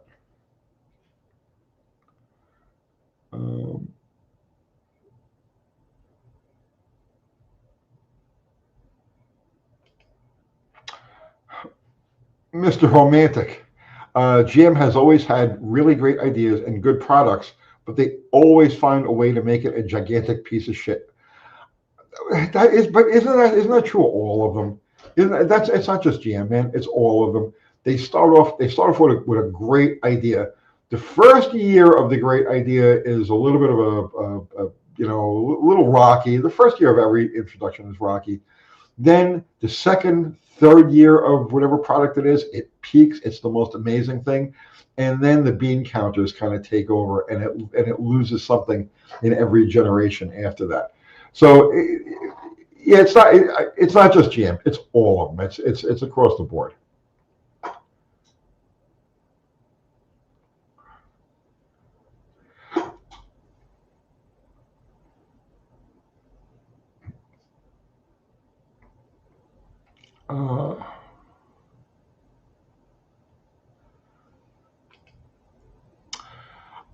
Lincoln Roach. Hey, Tony, is a 225 powered Valiant a good forever car? Absolutely. I found one for a good deal. Only concern is parts. Also graduating soon, so we'll need a car that will work in the city. Yes, don't worry about parts. Parts are here. Okay, if you're curious about it, right? There are some cars that you can literally get every single thing you can imagine for. A 225 Valiant is one of them. So here's what you do, right? Go to Rock Auto. If you're curious, this goes for any car that people are considering, like holding on to, like a forever car, that sort of thing, right? If you're considering buying a car, go to Rock Auto, put that car in, right? Fill in all the fields, put that car in, and see what's available for it and what's not available for it. Pretty much any 225 powered Valiant, if you go to like a site like Rock Auto, you're going to find every single thing you need to keep that thing running. You're going to find gasket sets and water pumps and hoses and belts and ignition parts and brake parts and suspension parts. And you're going to find all of that stuff on a place like Rock Auto. That's the gauge, right? If you have to pick a gauge. Okay, I'm going to devote myself to this car. What am I not going to be able to get for it? What's going to give me a hard time? So in that particular case, any Slant 6 Valiant, you're going to have like no shortage. And then of course you've got a big cult following. People love A-Buddy Mopars. People love Slant 6s. And so even if stuff isn't available through the aftermarket, you can probably still get it through private parties. Join the whatever forums or groups that are, Facebook groups or various forums and clubs for those cars, and you'll find everything you could possibly think of. So yeah, I would say that's a great car for a forever car.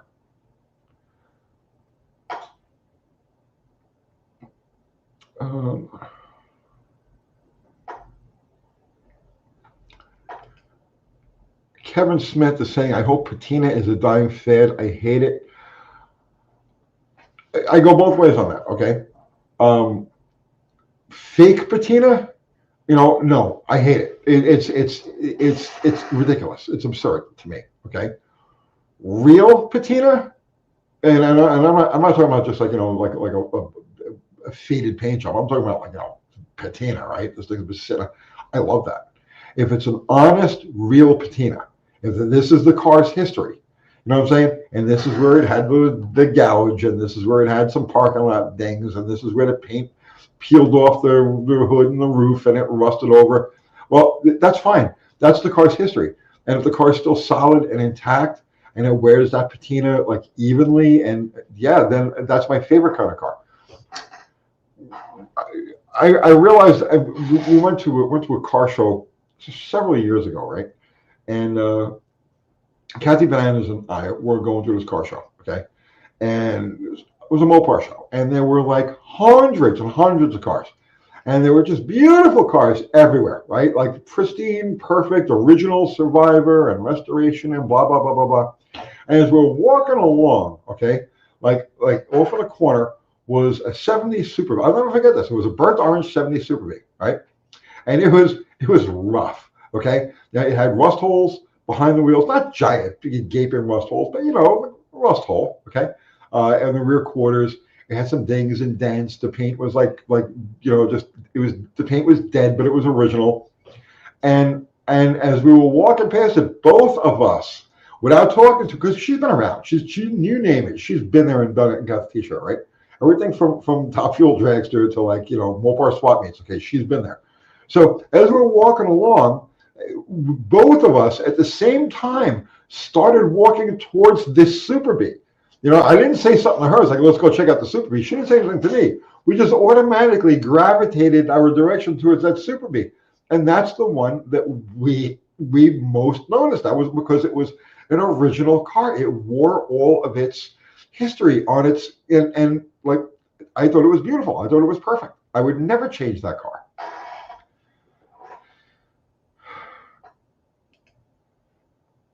Zero, boss, I kicked the guy out of our car show for airbrushed rust and patina. You go, man. You are the harbinger of righteousness. Zero. Airbrushed rust and patina on a 36 Roadster. They even made fake rust pits. No bullshit.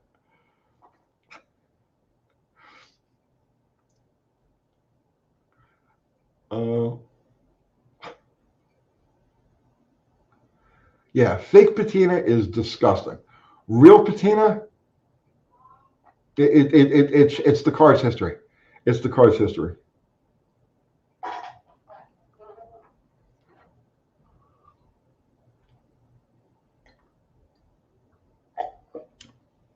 And I've seen some cars, depends on the color combinations, really.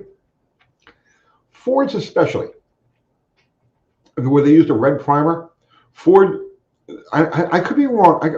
Maybe other manufacturers did it too.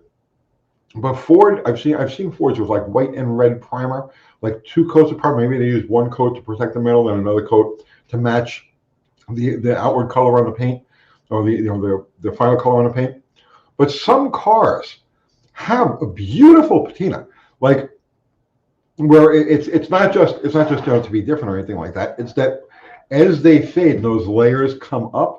It actually becomes a beautiful thing, and it's like it's not specific. Now you look at some cars with patina, and you're like, well, that's an old car. And you look at other cars with patina, and it's just that right amount of fading and the right amount of layers and the right contrast to the layers. That it actually becomes beautiful.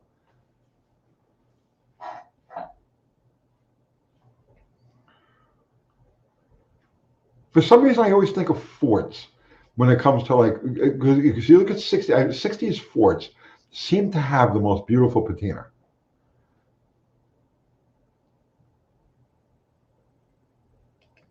Danny boy, like arm sweats, eating the paint under the driver's side window. Could you have an old pickup truck that didn't have that? Would it be right to have, like let's say a 50s or a 60s pickup truck that didn't have the paint eaten away under the driver's side window?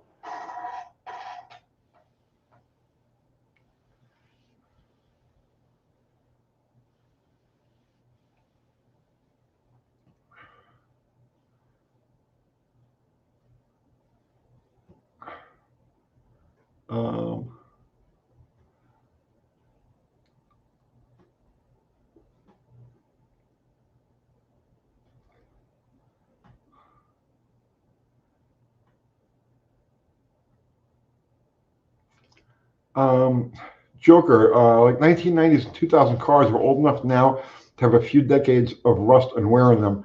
Are they worthy of patina? That's a good question. That's a good question.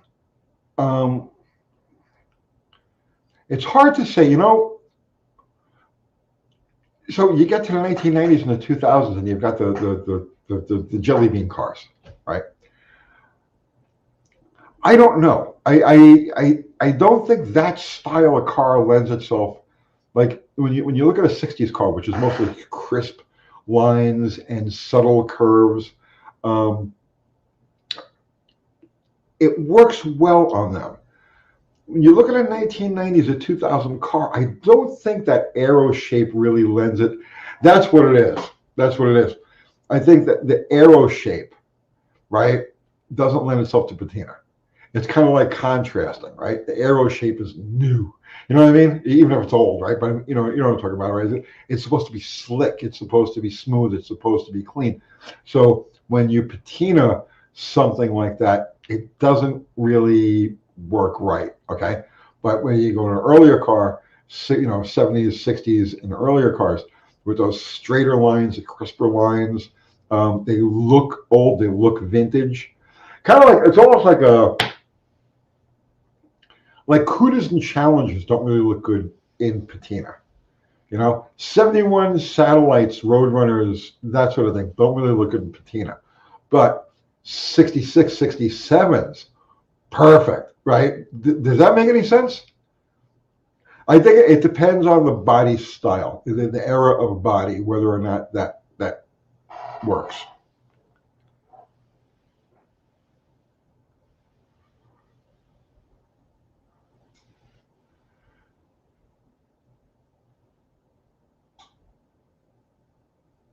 Um,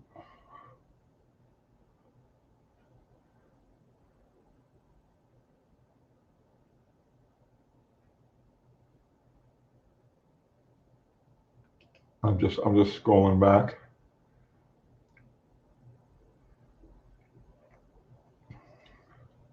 The dude, yeah, 68 to 69 B bodies when done right. Yes, in the 70s.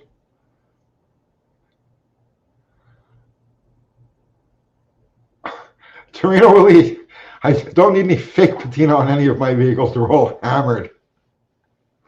But you love them just the same, right?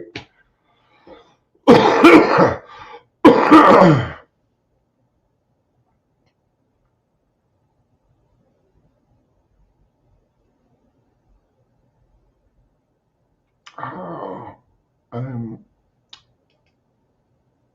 forged silver paint sucks. All of them. All of them. Every manufacturer had problems with the silver paint.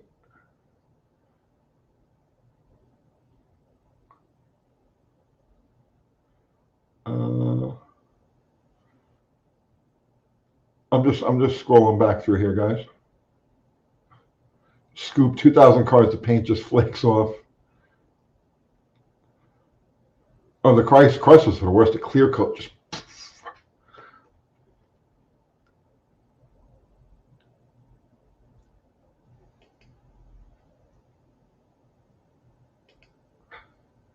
Zero 68 Plymouth Roadrunner, the best. Please don't tell my Dart.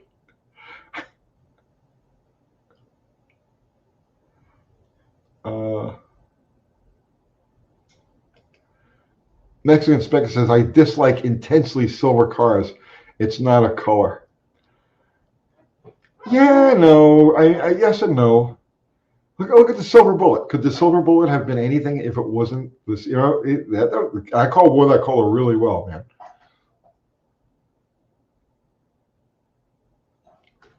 Hang on, I got to do a metals check. Hang on, guys.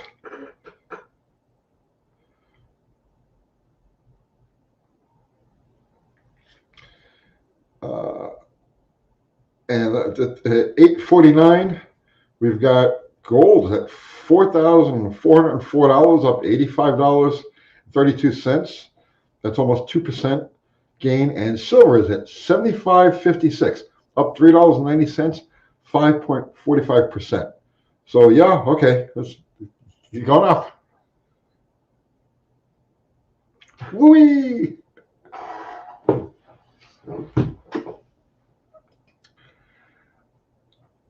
Civilized Outlaw, am I the only one that likes white cars? Everyone hates them, but I'm a sucker for it. I have always said, and I stand by this to this day, right? White is the best color to show off a car's lines. White is the best color. And so if you've got just a beautiful body, okay, white shows off a car better than any other color.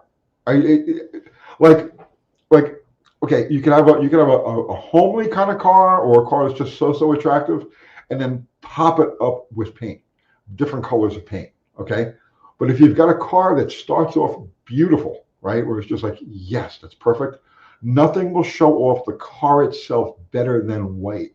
So yes, I'm absolutely. And if I was to have, so for a while I had in my mind I wanted a Superbird. This is going way back. I don't want one now. No desire for a Superbird. No place to put it. Don't want to deal with it. Right. But for a little while, I was like hunting for a Superbird, and then after I looked at all of the different options and everything else, I realized that the only Superbird I would want would be Alpine White. It's the rarest color out of all of them. I don't remember how many they built. There's only like maybe 50 of them, but it had to be. It would be white, absolutely white. Same thing. You look at the Challengers, like the Vanishing Point Challenger.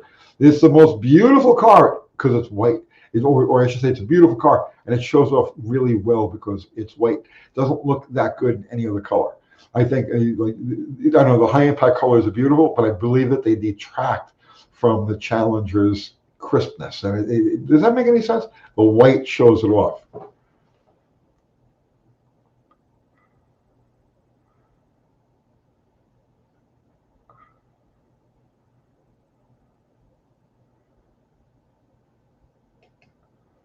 Uh, Mexican spec saying white hides a lot of imperfections. That is good for my cars. Well, that's a good side effect. Yes. The only reason this, like, okay, so like I have my 73 Roadrunner, right? Which is a white car to begin with. And I love that car in white, right? But when I redo the car, which I'll probably start on this year, when I redo the car, I'm going to paint it gold. And I actually prefer it in white. I think it's more beautiful in white. But there, and I swear to God, the only reason I'm going to do it in gold is because if you go out into traffic today, okay, everything you see is just white or black or red or grayish or right or champagne, these non-colors. And I feel that it's my responsibility if I'm going to take it out into the world, that I have to add some color to the world. Does that make any sense? I know it sounds stupid, right? But that's what it is. I feel like if I have to contribute, if I'm going to change the color of something and put it into the world, I have to add color to the world. So that's why when I redo the car, it's not going to be white.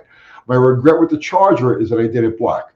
I should have done it in some other color, like yellow, like a bright yellow would have been great. Green, a bright green. So yeah.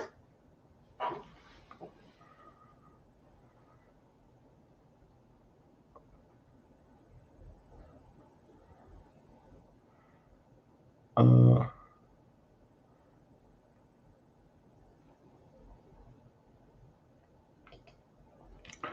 Boathead, Tony, how about forever cars and patina?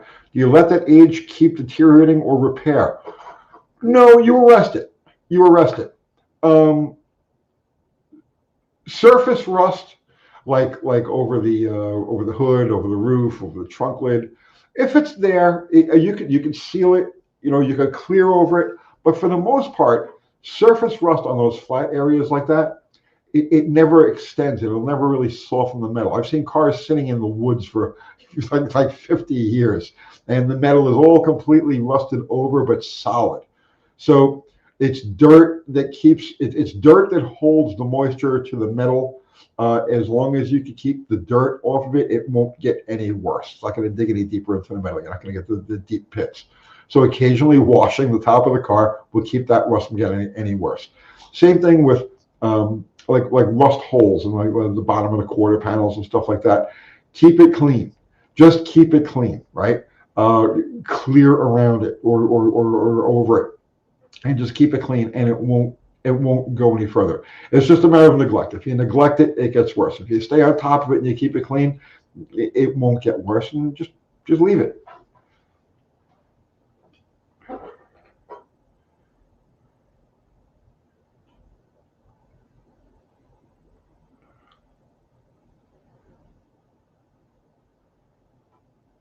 Uh,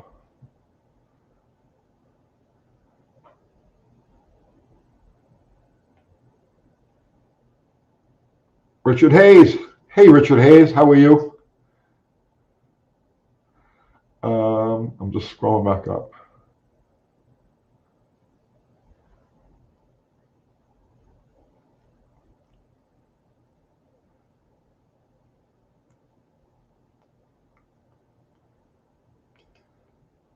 Civilized Outlaw. Also, why is dark green like forest green or British racing green so rare? I love the dark greens. You know, that's funny and it's ironic because, yes, green is very rare today. But if you go back to like, you know, the era, like the 70s, or let's say the early 70s, late 60s, early 70s, green was the color. So many freaking cars were green. Everything was green. Mopars, they were all freaking green. Triple green, a lot of them. I had a triple green Roadrunner. It was like just the greenest you could possibly imagine. Actually, it was a 70 Roadrunner that was triple green, but it had a two-tone green interior, so it was like quadruple green. They were everywhere. Green cars were everywhere, and now they're gone. They're very rare to come across a green car, it's crazy.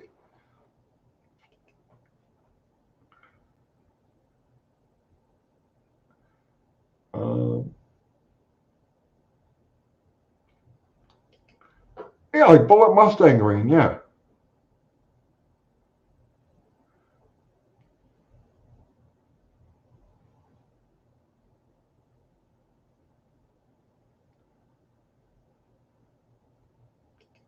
So in fact, I like the patina on my 68 with the blower. It came out perfect.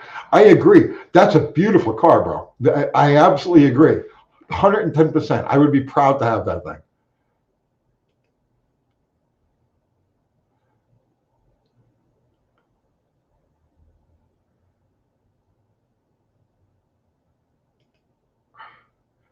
Uh,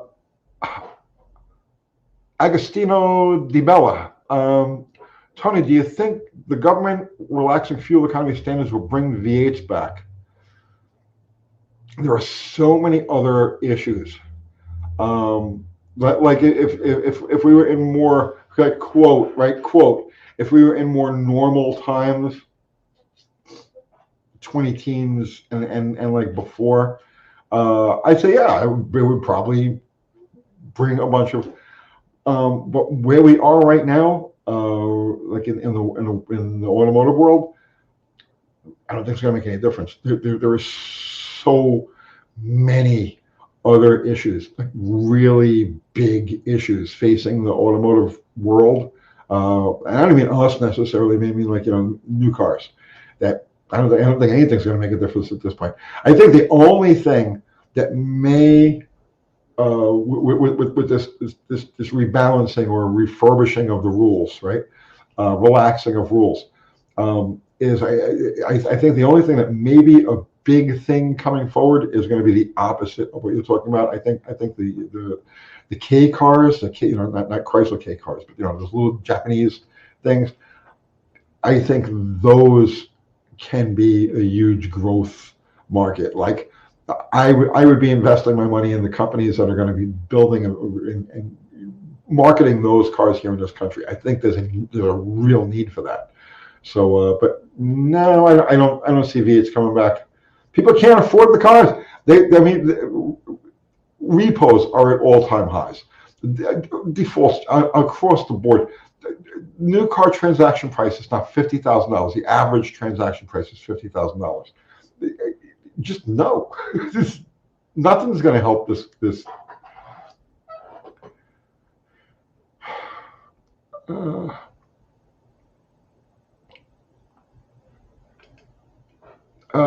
I know I don't want to say I like the 70s copper color. Yes, copper is a beautiful color on a car. Um,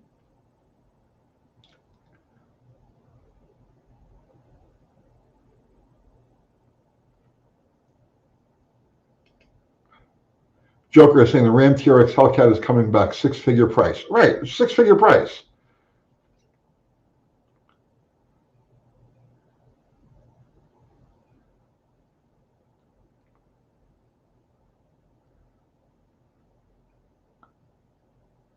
Um,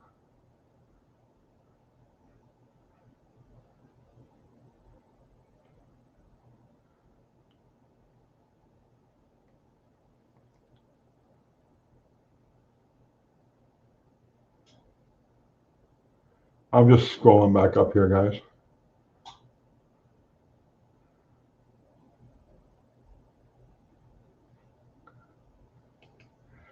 Green stands for bad luck on a race car.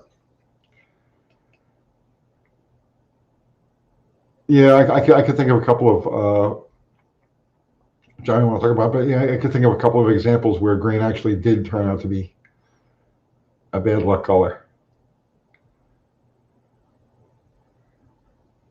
Um, Kevin Smith, question for UTG. What is my 95 Oldsmobile wagon run so rich? The temp gauge never shows any movement, and it's OBD1. Well, you just answered your own question. You got a bad temp gauge. The temperature sending unit, not the gauge. You got a bad temperature sending unit. It's not. It's burning a ton. It's running rich because the sending unit is not telling the computer that the engine is warm and start cutting the fuel back. So you've got a bad sending unit.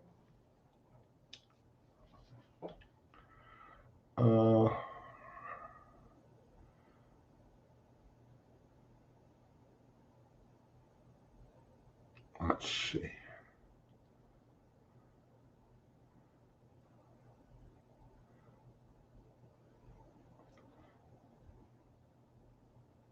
Avocado. Yes. Oh, that you just described every kitchen of the 1970. Avocado harvest golden teal. I miss when traffic had color. I really do. All right, guys, we're at the 2 hour mark. We are at the 2 hour mark. Oh my God. I have to stop this now because I still have voice.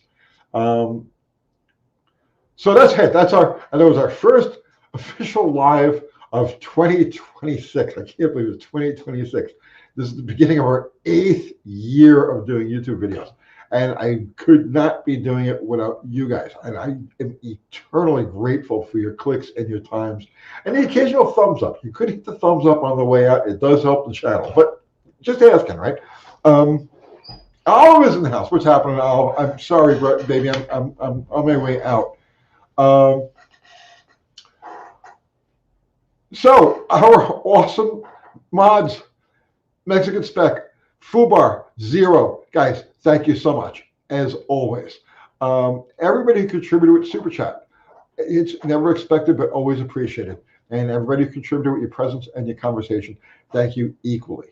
I got a couple of ideas in my head. I'm going to do a video this week, maybe even tomorrow, because I got this idea germinating in my head that I think people are going to find really neat. A brand new form of racing, of competition that anybody can participate in, right? Anywhere, anytime, completely legal. All right. Look, so I'll talk about that maybe in a video this week. All right. So if you still want to hang out, Jamie from Dead Dodge Garage does a live every Sunday night that overlaps hours. So we end at times at 9 o'clock Central, and he ends at 10 o'clock Central. So basically, he's on for an hour. So if you guys still want to hang out and go yap and whatnot, head over to Jamie's place. Tell him the old guy from Tennessee sent you. And that's it. That's it. Thank you all so much. 2026. I hope you all have just the best years. I hope everything you've ever wanted, yes, it's going to happen for you this year. Probably. All right. I'll see you tomorrow.